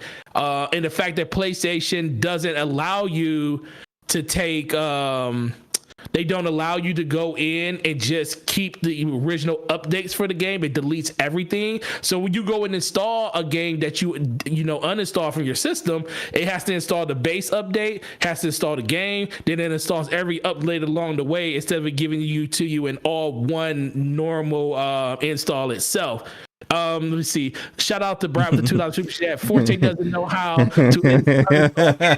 Absolutely don't. I don't uninstall games unless I have to, and I don't even have that $219 SSD that Xbox, the expansion drive that they sell, because you can still move stuff from your internal hard drive to your external. And even if it's a game that's Xbox Series X compatible, some of those games can still run from the external hard drive. If it's a backwards compatible game, it can run off of. It can still run from there. It can run off of, like, say, a SATA SSD, or even a hard drive if you want to go that slow. If you want to go that slow, but I wouldn't suggest it. But in general, am I upset about it? No, I just think that at a certain point, people are just ready. You bought a $400-$500 system and you haven't been able to utilize it fully. Because I have people coming in at least once. I'll probably even more than that. Probably 3 to 4 times a week. People already, we know we don't have systems, but they still come in the store and I'll ask like, "Hey, do y'all got any SSDs for the PS5?" And I'm like, "No, unfortunately, they're all gonna be third party. You're gonna have to go through. Like, we sell them, but we never have them in stock when we get them. We sell as soon as we get them in, they're gone." And people buy them for PCs because no one really knows which ones are a spec for PlayStation 5. And I think that's the other thing. Shout out to Brat with all the super chats. Shout out to you, bro. Thank you for supporting the DPS podcast. But, like he's talking about, the fact that they came out with that blog post and said, we can't guarantee performance on the hard drive you buy. I get that, but at least give people the avenue to point them in the direction of the hard drive that will work with your system. That's the thing that I kind of feel like is the miss in this whole thing. They'll work with the system. It's just that they won't perform as well on all games the way the internal does. Just tell people which one gives them the optimal performance. That's going to, because trust me, you need to break this down to layman's terms, because a lot of people understand, like, we understand that no SSD you buy that you put into your PlayStation 5 is going to perform like the one that is inside the system, because that's a custom made one. I know that I could spend $400 on an SSD and that 862 gigabyte one that they have in the system is going to perform better because they developed that for the system directly. So you're not going to go out and get something that's going to give you like, I ain't going to say comparable. It will give you comparable, but it won't give you one-to-one download speeds and transfer speeds and stuff like that. It's not going to give you that. So you might lose like 1 to 2 seconds on your download or whatever it's going to be like that. But they need to just support something. They've never been, I've never seen them be so against just saying, get this. That's my biggest thing. Let me say my piece, and some parts I'm going to agree with you with, and some things that I my opinion you may not agree with. Okay, I'll start with where I do agree with you with. I do agree with you that Sony should have had something. I think, well, I'm shocked about this with them, that they did not come out with their own device. Like, remember how they did the Vita? And I don't agree with how they did the Vita, where with the Vita for deal with the price of the Vita, they could have did what they wanted to do. The price was just ridiculous. The price was ridiculous for essentially the same exact performance and storage amount that you would have got from any old standard SD card. So the fact that they made it the way they did was just absolutely ridiculous. That pricing was wrong. But they, excuse me, they had a SD card that was branded for them, for the Vita, for you to buy. Yep. How they went from that to this, I'm like, this is the moment that you should do that, because performance is key. And so if the other standard NVMe Generation 4 SSDs are not doing what your current SSD does internally, then you actually come up with something to sell to people. If this would have taken so long, almost a year after the launch, I would think you would have tried to come out with something. Team up with somebody, team up with Samsung, team up with Western Digital, team up with somebody where you would come out with a proprietary thing that made sure that it would perform just the way your internal SSD would do. That's what I would do in their situation, but they didn't do that. And I think that was a misstep on their part. That said, this is where you disagree, but go ahead. The people out here capping for this, like this is the worst thing in the world. Y'all need to stop. And I know some of you guys. I agree. And I know what y'all doing. And I love you. I love you guys. I love to be on your shows. I love to hang out with you guys. And you guys are great content creators. But some of you out here are doing the most in regards to this. And I'm just like, it's not that serious, bro. Like, oh, this is like, I can't believe they did this to them. I can't believe you wait all this time and you're not going to get the same performance. So I can't, like, it's not like it's not going to work. And the pricing is it's literally, I think the price is high. The price is, this is what I said when they first announced this. And people was like, excuse me? That's almost the cost of a Series S.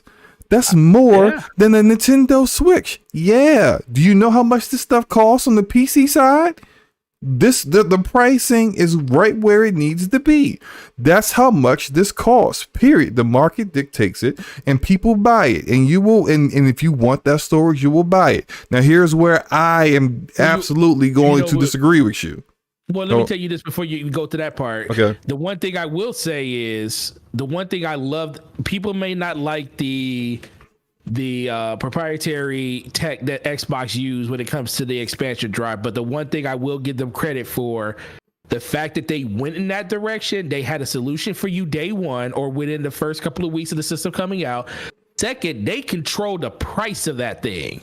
The price of that thing, granted, $219. People looked at that numbers like, that's ridiculous. I was like, no, that is kind of on par to what this is, on top of the fact that they actually made it into an enclosed case to actually fit right into your system. So you're kind of paying for the luxury of being able just to plug it in and not have to do anything like installing it in your system. So you're probably paying like a $15 to $20 tax for that. But the fact that they control the price of it is pretty important, because third parties, we seen what happened with GPUs and stuff. third party, when it comes to like computer hardware or components and stuff like that, have astronomically went through the roof and stuff. And there's always going to be that chance, the fact that since Sony doesn't have their own solution for you to buy that is directly from them, there's a chance that one day you can go out and try to buy one of these SSDs when they are available, and you know which ones you can buy from a third party, and they're not PlayStation branded. They're just, off the shelf third party, SSDs that you can buy. It's a chance one day they can be $180, and there's a chance another day they could be $230. And that's the thing that I wanted always to give Xbox credit for, because I'm not trying to say they forward thought on that, and it's probably not even. No, they did. They did do forward thinking on it, and their solution is very easy to use, and right. I like it. I like the way the design looks. It looks different when you see it. You know exactly what that is. Doesn't look like exactly what it is. It doesn't look like any other M.2 SSDs, and it fits right in the back. It's a great solution. I like it. Yep. That said, your thing that you said I actually now two things. Now I think about it. Now, maybe you probably won't disagree with this what I'm about to say, but I just want to get to the two super chats that Enrique did. So, $2 super chat from Enrique. The optimal performance is given by the specs, and then another $2 super chat says, Forte, you were there doing the most. No, I tweeted today. I could pull up my tweet and look at it. I retweeted Wario64's tweet when he was talking about the SSDs, and the only thing I said, because I don't disagree with anything Slow-Mo saying as of right now. I just disagree that they should have had some type of solution for people to just plug and play. And the fact that we're almost a year in and they still don't have a working solution, or not, they have a working solution now, but they don't have a item they could just push people to, even in a third party. They're basically saying, oh, go out there and fend for yourself.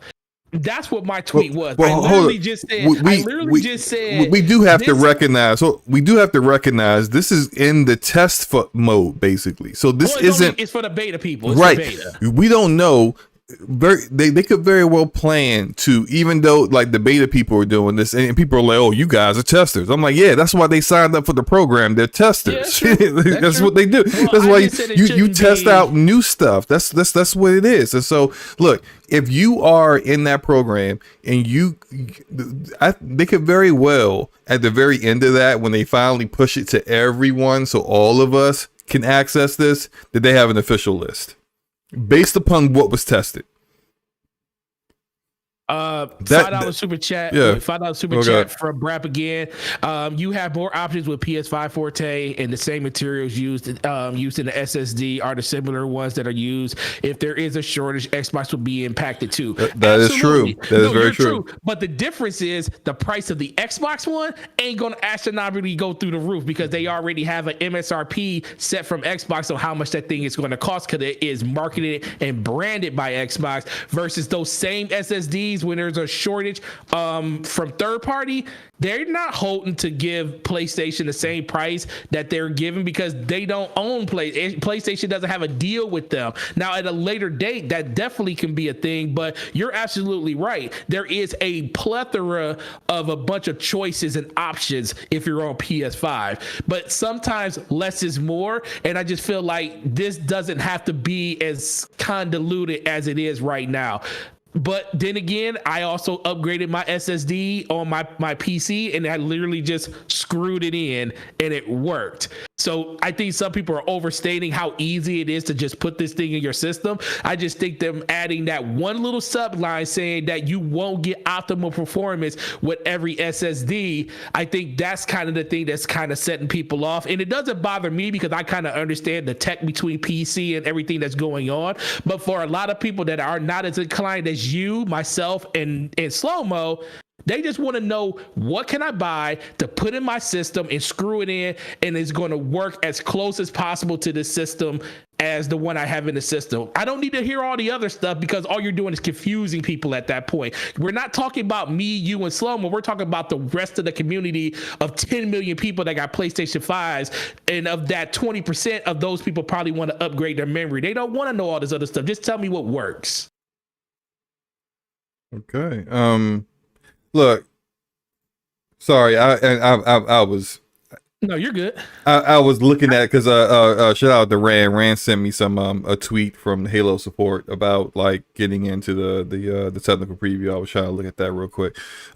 I feel I understand both sides of what you and Enrique in the chat is saying. I do believe though that I although I see both sides, I also kind of feel like this is really, really overblown, and I kind of feel easily that it's not as big a deal as people are making it out to be. I think we will get an official list once this goes live to everyone. There will be an official list of please choose one of these particular devices and their amount of storage that you are looking for to put in your PlayStation.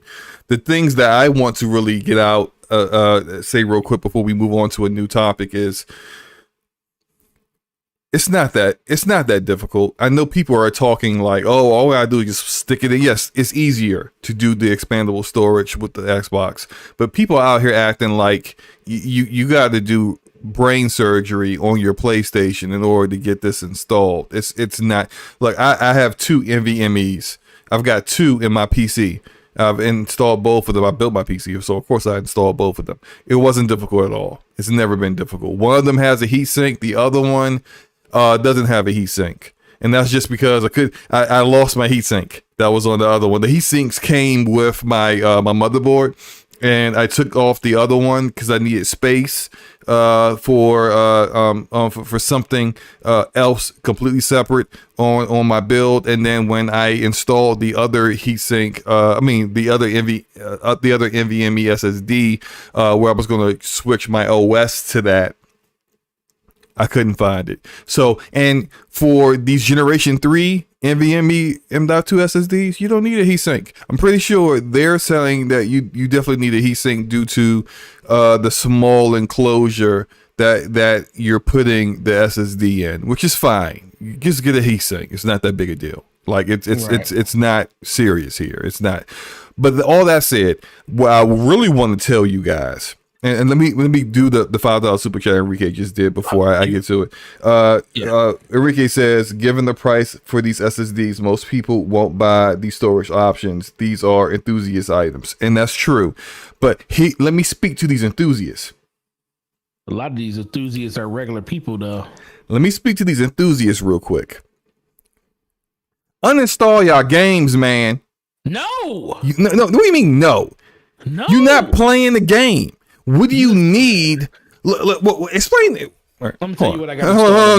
I'm not done. No. I'm gonna finish. I'm going to finish my point, and then you can speak. Finish it. No, finish it first. So, I've had a 1 terabyte NVMe SSD on my PC this entire time.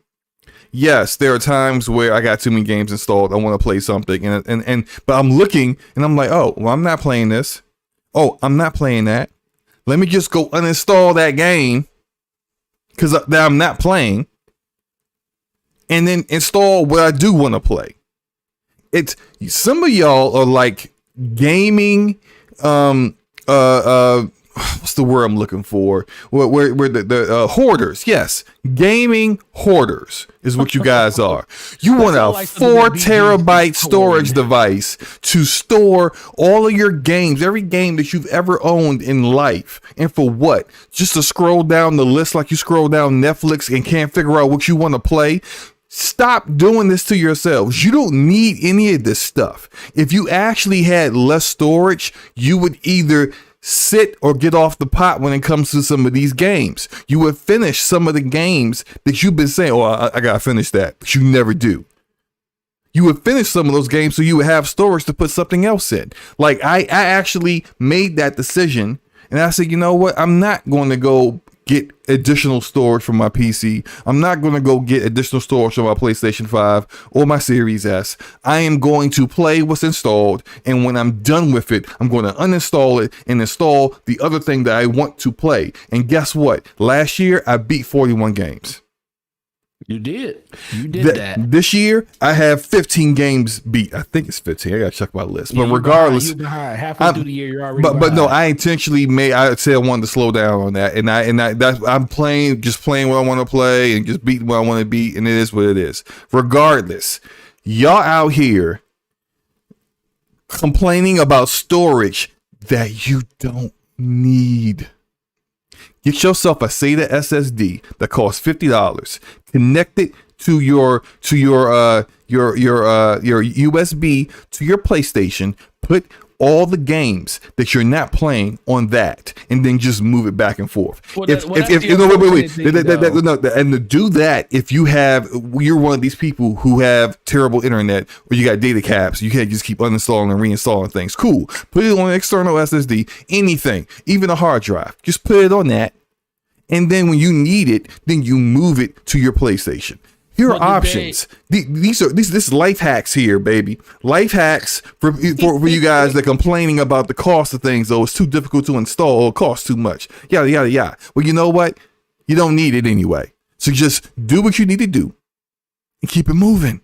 But did they allow you to? Did they change it so you can install PS5 games directly to your backup hard drive? Say again. I said, did they finally update the system so you can actually install PS5 games not on the external hard drive? Because at first, last time I checked, if you have a PS5 game, it can only be installed on the PS5 hard drive. So either you delete it. I think you can now move it to an external. You just can't play it from that. Well, I know you couldn't play. Now, that's a mute point because I haven't been on my PS5 in probably 3-4 weeks ever since I played Ratchet and Clank. So you might be right there. That's why. But honestly, I've been doing that. I just been deleting stuff. It really, like I said, it doesn't really affect me as much because, like I said, I for the most part only play the exclusive games on PS5, and there's not that many exclusives to the point where your hard drive should just be filled all the time.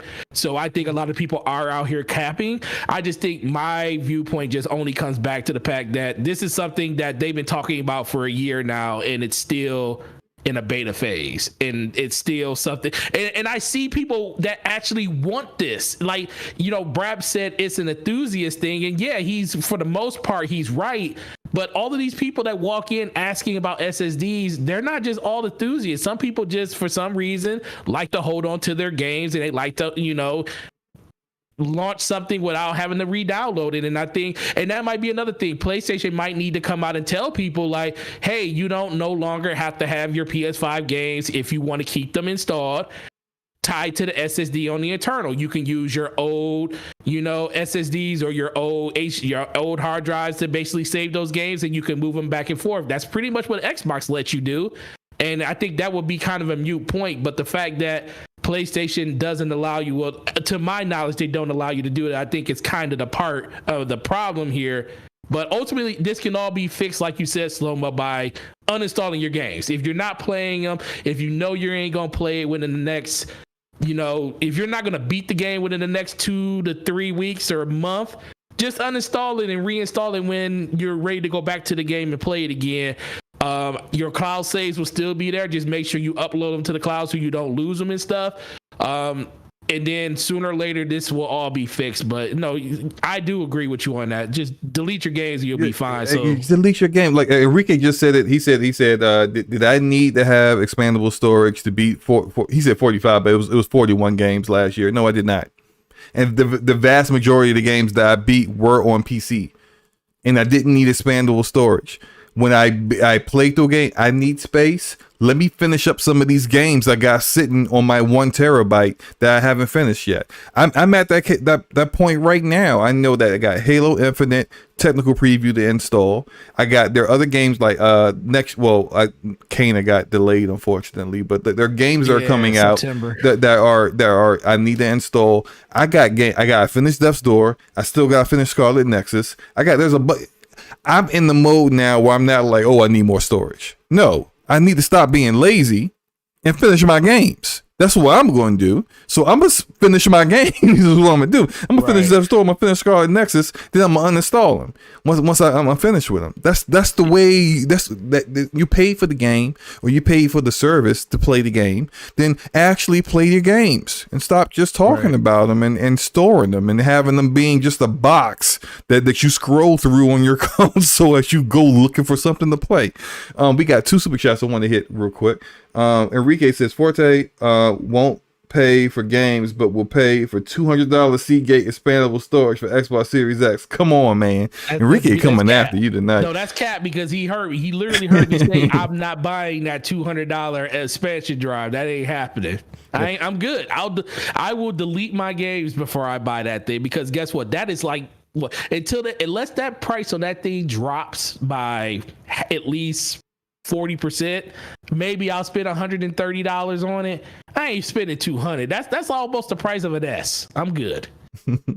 And shout out to Neil S with the $5 super chat. Appreciate you, Neil. He says, Forte, you can store PS5 games on an external drive connected via USB, just like the Xbox. They implemented that months ago. That's what I thought. I wasn't 100% certain. Thank you, Neil, because I thought I did see something where they did an update that allowed that. And so now if you have a PS5 game, it won't play off of that external. Because I have an external SSD, SATA SSD connected to my I have external SATA SSDs connected to both of my Xbox Series S and my PlayStation 5, and I for games that are backwards compatible, PS4 games and Xbox One games or older, I just play those games off of that, and it's fine. You know, it runs faster because it's a SATA SSD. You know,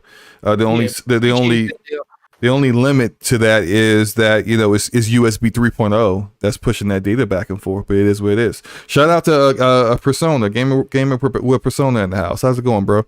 What's up, Persona? But yeah, I don't have these problems that people have because I beat my games and then I uninstall the games that I beat.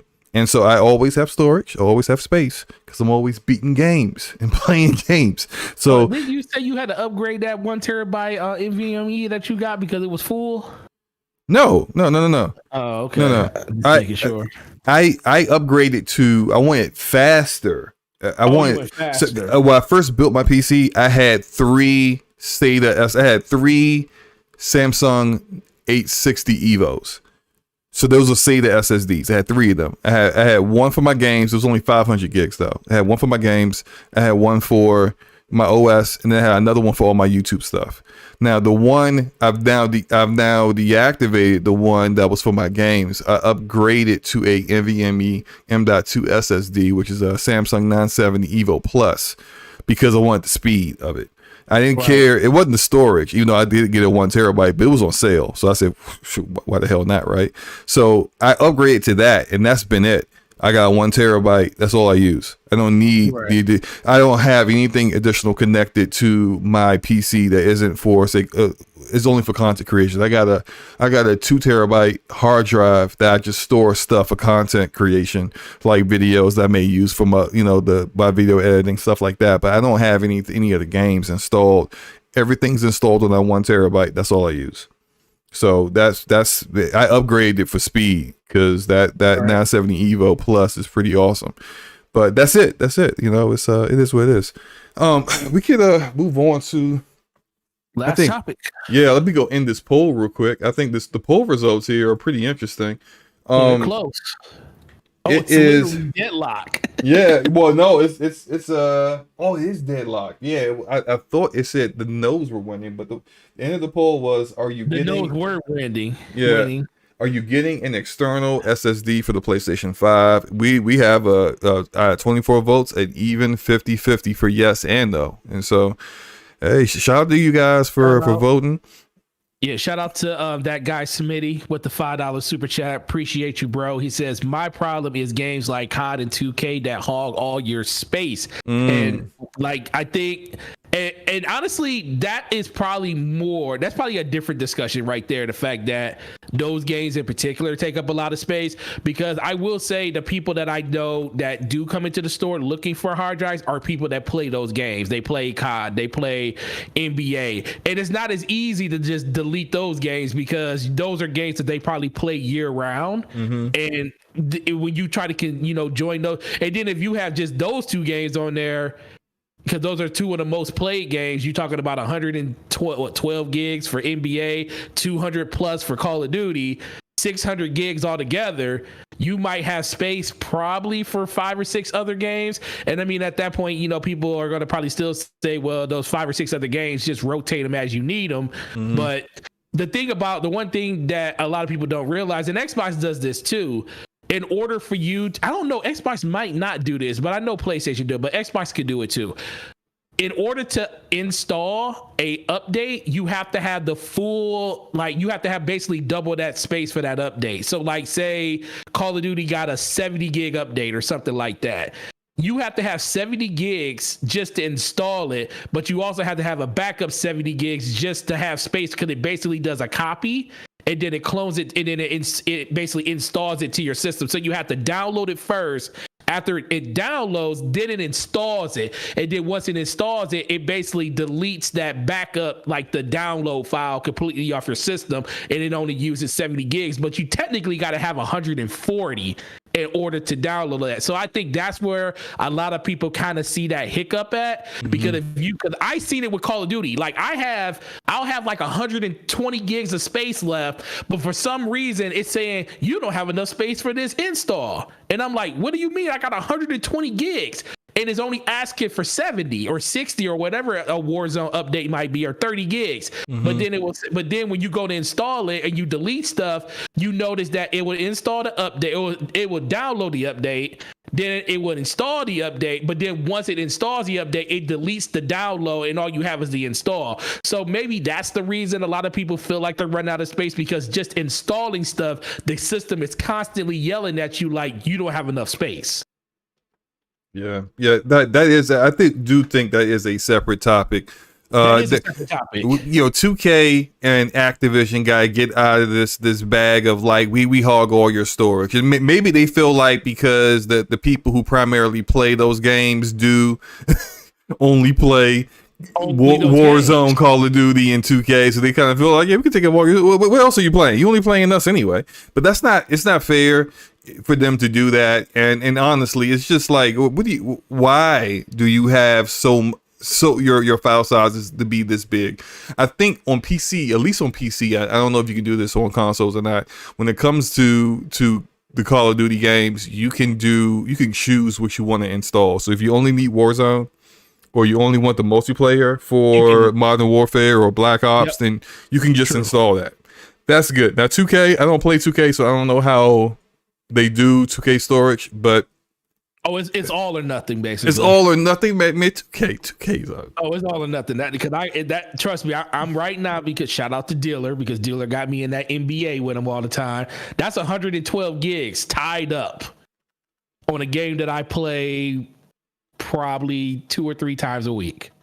112 gigs tied up. But guess what? It's easier just to keep that game installed, because I know when we just want to jump in there and play, I could just boot it up and do it. And I think that's kind of the thought process for a lot of people. If it's something like, Mass Effect Legendary Edition, it's easy to just say, okay, I'll upload my cloud save and I'll just delete the game, because I can re-download all of these games at a later date when I'm ready to play them.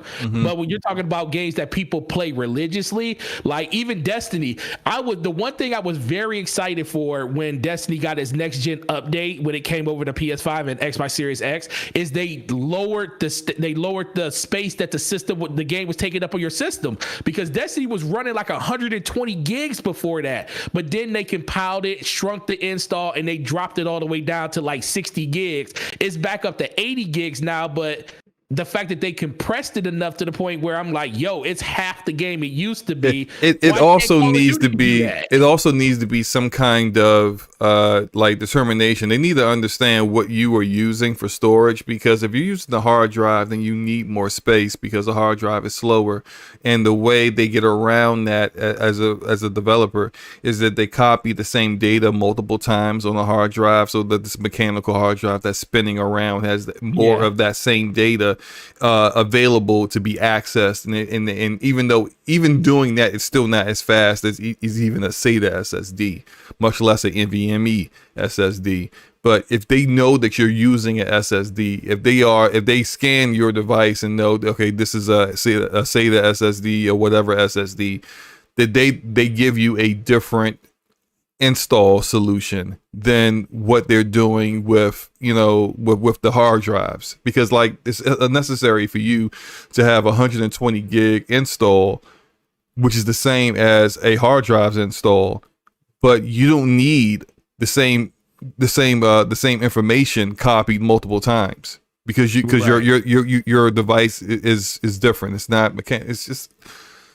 I mean, it's a different topic. It's a different topic, like I said, right? It's a completely different topic, but it's another thing that's kind of what bugs people. But it also goes back to the internet. Clarify why you're upset. Don't just go on Twitter and at these publishers and these companies and just say this sucks. Why don't you guys get it together and make it so we can just install our games wherever we want to install them, or just give us better storage solutions? Don't do that. Go out and say why you're having this issue. Tell them like, hey man, Activision out here raking us across the coals because this install of this game is huge. Let people know exactly why your guys is upset instead of just calling them out for stuff that they really don't understand. Because if they don't care, honestly, let's be fair, they don't care for the most part until you show a lack of empathy to understand that they understand and they know that everybody's having these issues. And trust me, they want to get this SSD port working 100% for you guys. But, constructive criticism is basically all it's going to take to get it done, instead of what people have been doing on Twitter for the last last few hours. Very true. Let's get on to the last topic, which is the Ascent, which came out today. And the Ascent, I you know what? I haven't checked the Metacritic. I do not know what the Metacritic score for the Ascent is. Now. But it's it released today. It's available on Game Pass for PC and Xbox. If you have the subscription, you can just download, install the game, and play it. It's also available on Steam and can be purchased as well. You can purchase it through at Game Pass if you want to, whatever, right? But this is a game that I've been 75, which is it's a decent score. It's not Flight Simulator. It's not Death's Door, kind of score, but it is what it is, right? I played a little bit of this game. Did you get a chance to play it yet? No, I literally, when I came home, I ate, then I came here, but I literally just loaded it up. And so when we're done with this show, until Halo is ready for me to play, I'm going to jump into that. Yeah, I'm going to say this, probably one of the best looking isometric games I've ever seen. Like, easily. I mean, the lighting effects is like the character models. It looks amazing. It looks great. That's it. It's got some performance issues. And so let me just kind of get into that a little bit. So I'm running the Xbox game, the PC Game Pass version. So this isn't the Steam version. There were some issues I had to uninstall it and reinstall it, because when I first installed it, it didn't give me access to ray tracing or DLSS. And so I uninstalled it, reinstalled it again. I then had access to ray tracing, which is what the game is that you're looking at. The footage you're looking at is being ray traced. That said, DLSS is still grayed out for whatever reason. I don't know why that is. I heard on the Steam version it's not grayed out and all that stuff is accessible. And this kind of goes into what I said to you before, Forte, about the Master Chief Collection. Like how this is Xbox's game. It's Halo. And it performs better on Steam than it does through the Xbox app, through Microsoft Store. Like, y'all gotta get on that. Like when I was just playing Master Chief Collection on PC through the Microsoft Store, I had all kinds of issues. I had issues with matchmaking. I had issues with the game kicking me out of matchmaking, saying I was banned when I wasn't. I had all kinds of issues. Ever since I installed it on Steam, not a single issue. And like this. If they ever want to grow their platform on PC, they have to get better at that, because that's the reason why PC gamers will rather spend money just upfront buying the game. Sea of Thieves has a huge community on PC. All of them are on Steam. Yep. Master Chief Collection primarily is being played through Steam. Mm-hmm. And in the future, until they get better at this, all the games that they get are going to be played on Steam more than the Xbox app, even if all it costs you is a $1 in entry fee for Game Pass to try these games out. People are like, nah, I'm good, man. How much is the Ascent on Steam? 30? Let's go. Like that's what's going to happen, because they know your games don't perform as well. No, that's it. I'm enjoying the game so far. It's a lot of fun. I actually pleasantly surprised with the story. I like the story. I like this world where you basically you're an indentured servant, so to speak, that signed up to go to this planet called Velis, and your space travel commute to this planet was so exorbitant that now you have to work that off, and it's really kind of like a scheme that you see in present day society, where people are told there's opportunity somewhere, and you get there and come to find out the opportunity is not what you thought it was, and you're going to be working your entire lifetime to work off your debt. Yep, Total Recall Part 2. Right, yeah, right. So it's got like I said, amazing lighting effects. This looks beautiful. Gameplay it's like a twin stick shooter kind of gameplay with RPG elements. I like it. I have some issues with the performance. So like most of you guys probably can't see it, but in the top left corner, I got MSI Afterburner running the frame rate counter and other stuff. And my frame rate will go from like 120 frames per second to 80 in a second. Now, on PC, when you're at high frames, you're used to like it not sticking to a certain like FPS. You're used to that. You're used to it dropping on a variance anywhere between 5 to 10 frames. You don't even notice that. When it goes a 40 frame drop in 1 second, trust me, you notice it. You notice it immediately. Like right now it's at like 80. And it will go up and down. If there's like a lot of explosions happening on screen, it will fly all over the place. So that's stuff that they got to get worked out. They got to get that figured out. Like there's hitching, their frame timing issues, where even though the frame rate is still looks good, but because the frame timing is off, there'll be issues where when the camera moves or is panning, following your path through the level, where things will change, and it's just some performance stuff that needs to get worked out. I don't know how it plays on Xbox. I guess you can speak to that once you finally get a chance to get your hands on it, or unless you're. Matter of fact, no, you said you were playing on PC, right? I'm gonna do it in both because since I have Game Pass PC, I'm gonna play it probably predominantly on PC. I want to see what the ultra wide support is, because I think games that are isometric top down like that are very much best played in that environment. So I probably end up playing in both, but it's probably going to settle mostly on PC. But if we want to talk about it next week, because I know we're going to probably talk about our thoughts on the Halo technical beta next week too, I can talk about the performance of it on Xbox, because I will play it over there. Cool. I might play it on the Series S as well. I mean, why not? I have it. I have a Series S. Might as well. You just throw it in there. I do.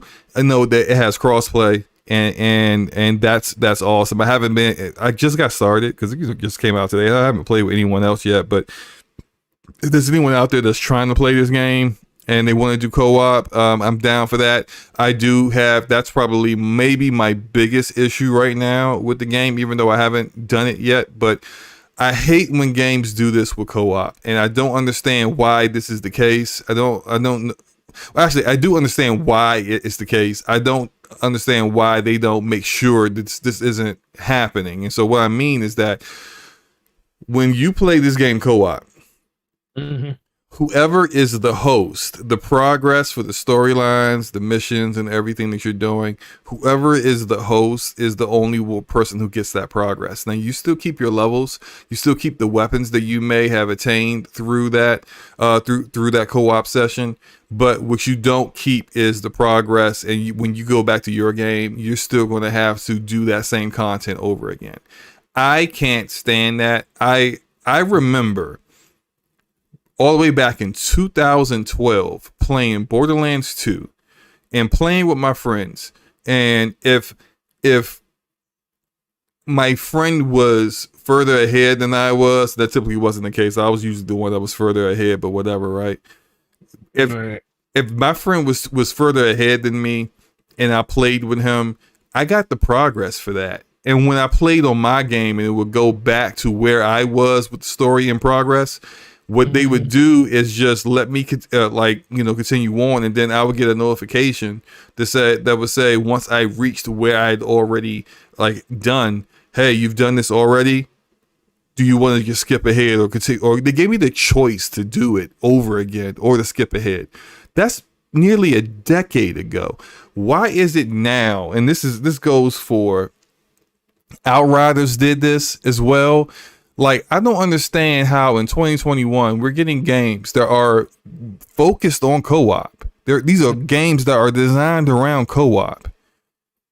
And they're not giving you progress for the work that you do, the progress that you're making in the game, unless you're the host. Like, I know it is a database issue, technically, that's the cause of it.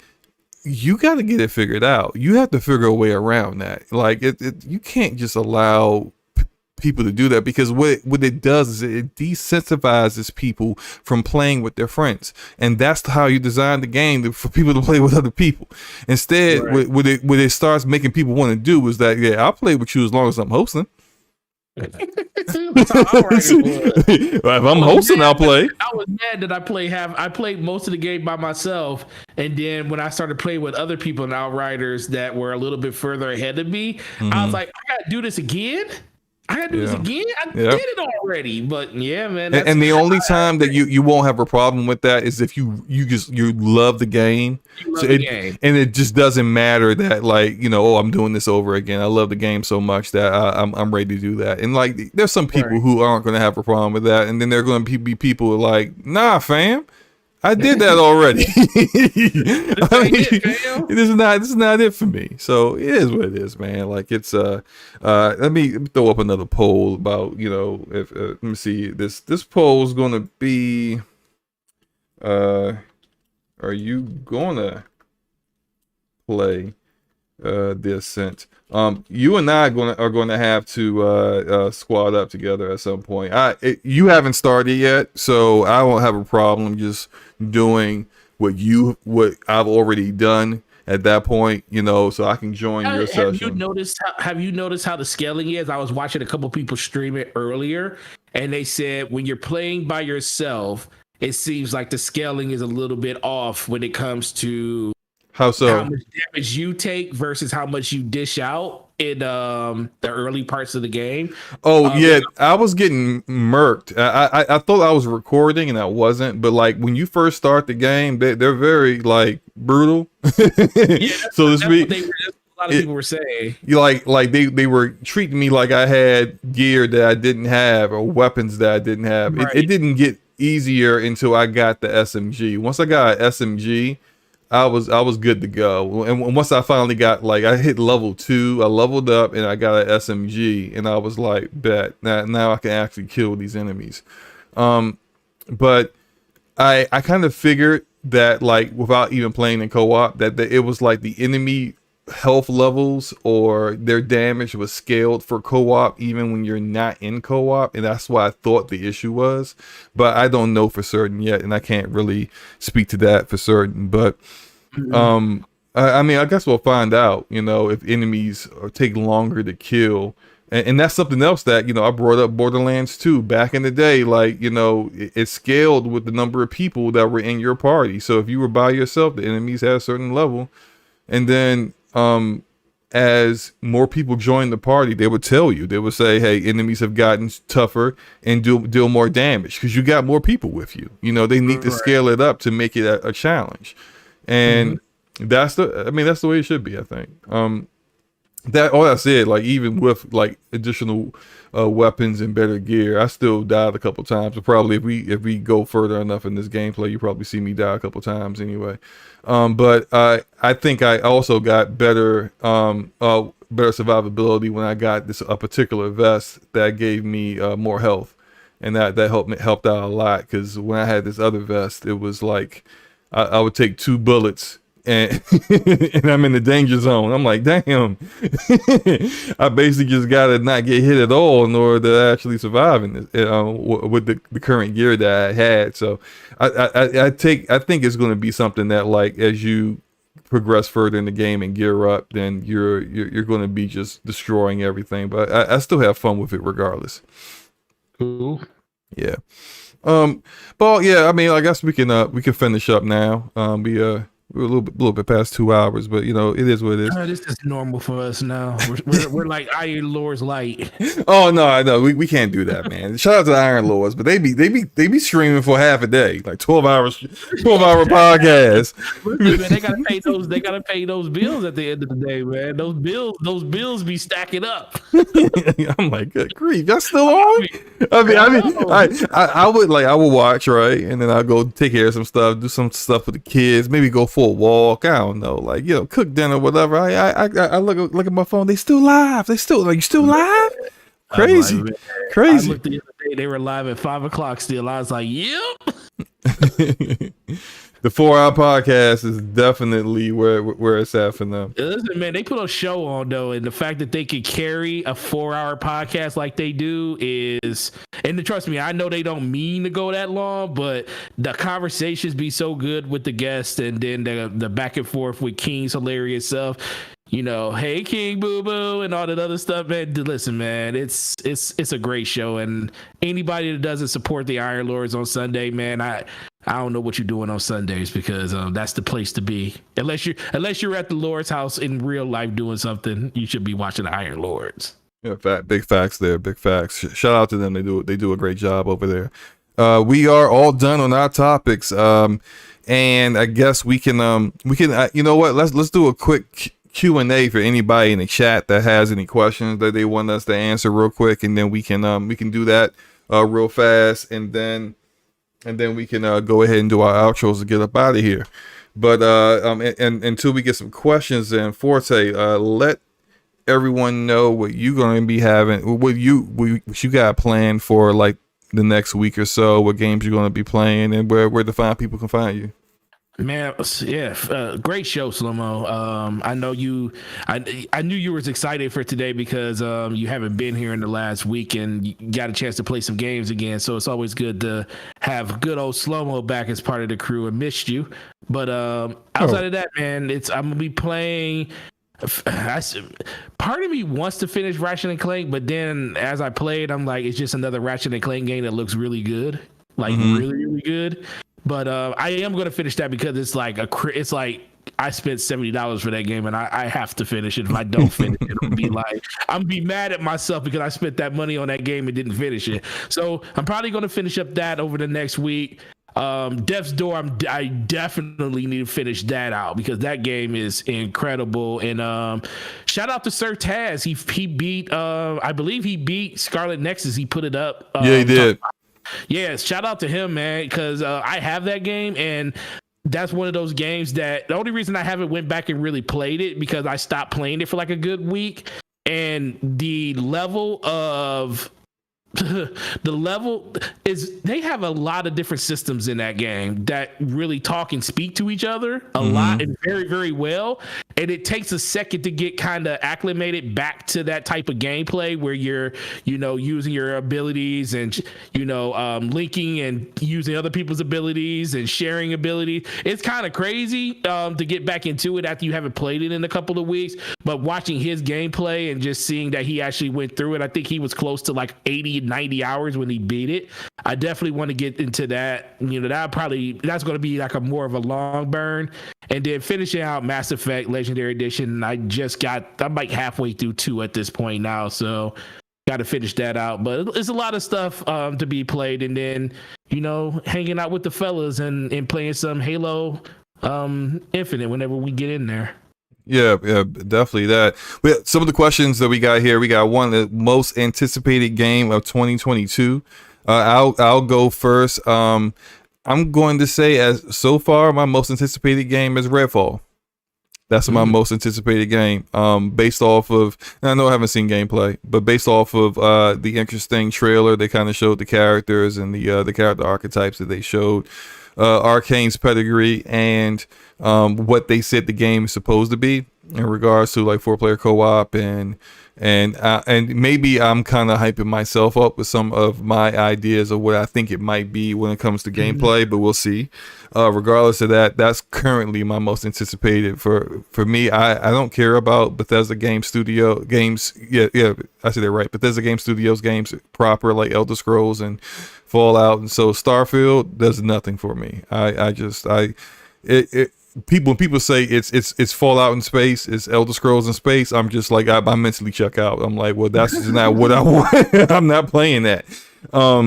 I feel you on that. I can't wait for God of War Ragnarok. I would say if currently right now Horizon Forbidden West is still slated for this year. If it got delayed to next year, then it would be my most anticipated game for next year. But as of now, it's not. It's still slated for sometime this year, and until we get a delay, which is definitely, in these days and times, you can't say it won't happen or can't happen. But until we get it's as far as I know, it's still coming out this year, and therefore Redfall is my number one. What about you, man? God of War. As long as it comes out next year, it will always be God of War because it's one of the few games that I put down certain games to play that game. So that is by far my favorite PlayStation franchise to play, and I just can't wait to see exactly what they do. I don't care if it's just add-ons and it was broken out from the regular game to basically be DLC add-ons to another thing that they expanded out more. I just want to get back into that world and see exactly what's next. So it will probably. I mean, if it's a Miles Morales kind of side thing, then I mean, well, so be it. Cool. I mean, like Miles Morales was freaking awesome. So, like, and I know we some people we know will say it was a 3-hour DLC. I'm like, no, you ain't beat that game in 3 hours. Stop it. Exactly. I platinum Miles Morales. I think my official time altogether may have been somewhere in the like 12 to 15 hour range. So I feel like I got my money's worth.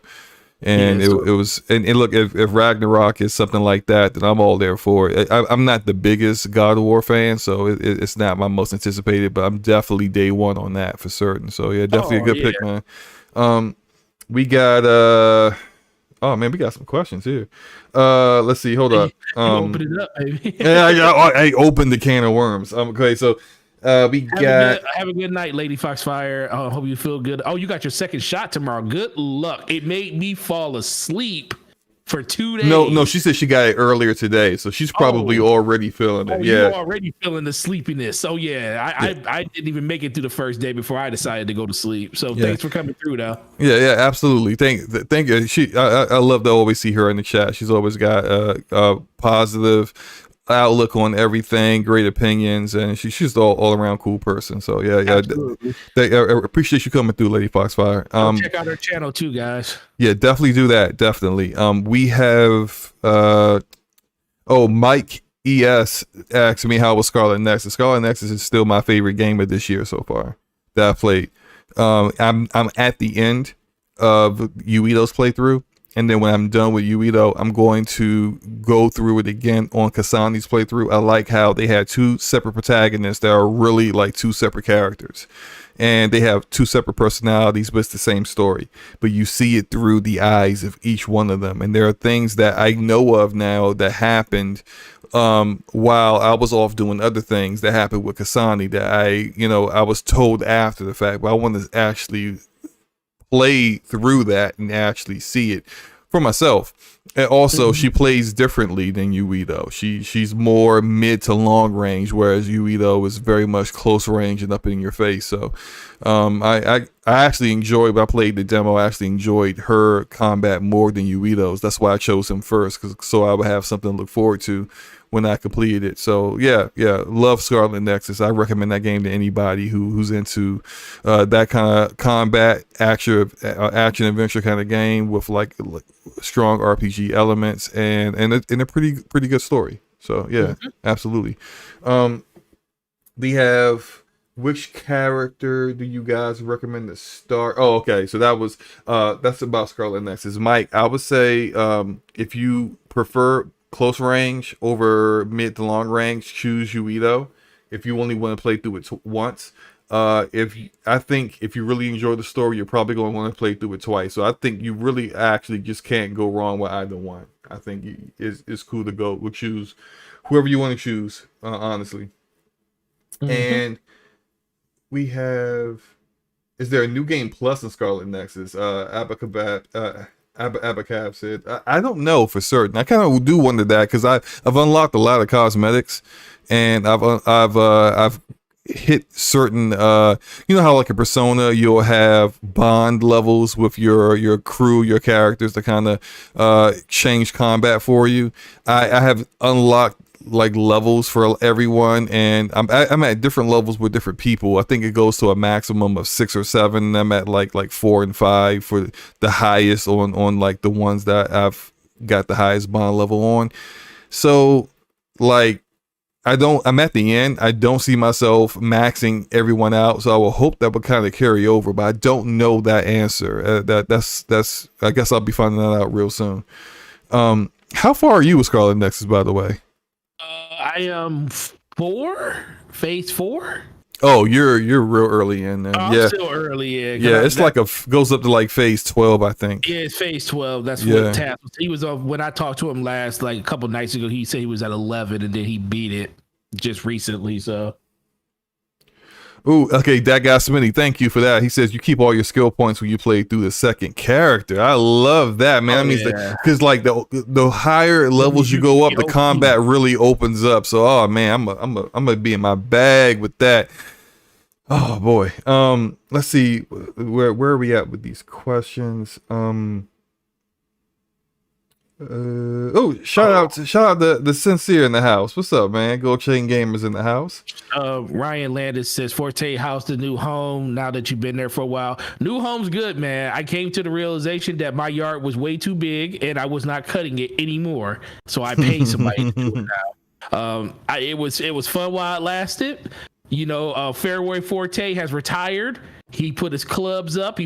Listen, man, I spent a lot of money too. I bought not a new lawnmower, but I bought a weed whacker. I bought a whole a leaf blower and everything. And guess what? I don't have to use any of it no more because I pay somebody to do that. And man, it is refreshing. I was spending 2.5 hours a week doing my yard, and that was ridiculous. So. Yeah, but new home is good. Haven't came across any of that new home like issues yet.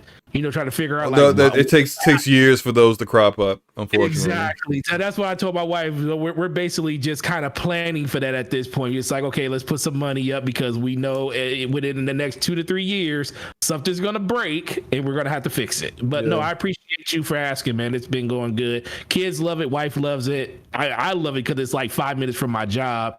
Slomo probably he wish he knew what that was like. Yeah, I travel well over an hour to get to work. That's one way, and then it's usually because it's rush hour traffic takes longer to get back home. So I wish I had a short commute, but I guess that's all the questions we got so far. I appreciate everyone who asked us, but you know, whatever was on their mind. Let's go ahead. I'll go ahead and say what I got going, and we'll get up out of here. I will be streaming Halo Infinite, the technical preview, as soon as I'm able to. When I get done with this, I'm going to check into some of the stuff that Rand sent me. Apparently, Halo support Twitter account tweeted something out. I'm going to look into it so I can figure out how to get this game installed. And then, because it's kind of late, I'm not going to stream tonight, unfortunately, but I will try to stream tomorrow. That's it. I hopefully they allow me to stream off of whatever their scheduled times are. I would love that. That's true. That would be great. If not, then I'll try to make sure that I'm streaming whenever they are. I'm playing it whenever they have the scheduled times to play. But all that said, at the very least, you're going to at least get a stream out of me of Halo Infinite on Saturday, because I will be at home. I won't have to go into work or anything because I don't work on the weekends, and then I can actually like really be available whenever they want people to be available. But I'm working on that. Still working on YouTube videos. You guys know how it is. I'm doing something different. I'm not trying to make content that everyone else makes. So the stuff that I got working on usually isn't like the video I did yesterday on Halo Infinite was just more of like a little update on games that I'm interested in and the games that I love. So that's why I threw that out there. But that took a few hours to make. It's no big deal.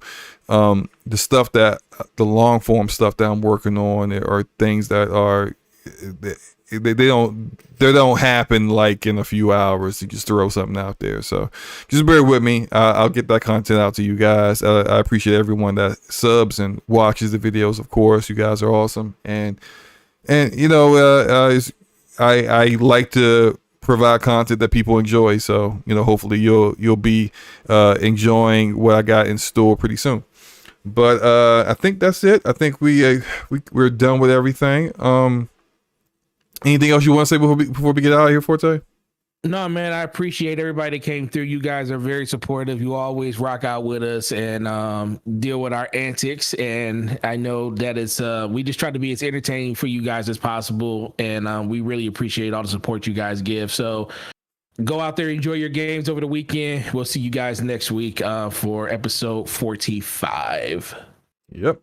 And that will be on Forte's channel at same time. Thursday, 9 p.m. Eastern, not on this channel. So if this is your first time watching, then please sub to Gaming Forte's channel. He makes great content as well. I will admit he's better at this video editing stuff than I am. He's always doing some fly slick stuff in his videos I ain't never seen before, and I'm just like, I gotta hit him up, be like, hey, timestamp 2 minutes and 30 seconds. How did you do that so I can do that in my videos? Do that too. a lot of YouTube tutorials. But let's get up out of here. We've taken much of the people's time tonight. Appreciate you guys coming through. Hope you guys have a great night and enjoy your games as usual. Y'all have a good one. Peace out. Peace, guys. All right, we're done.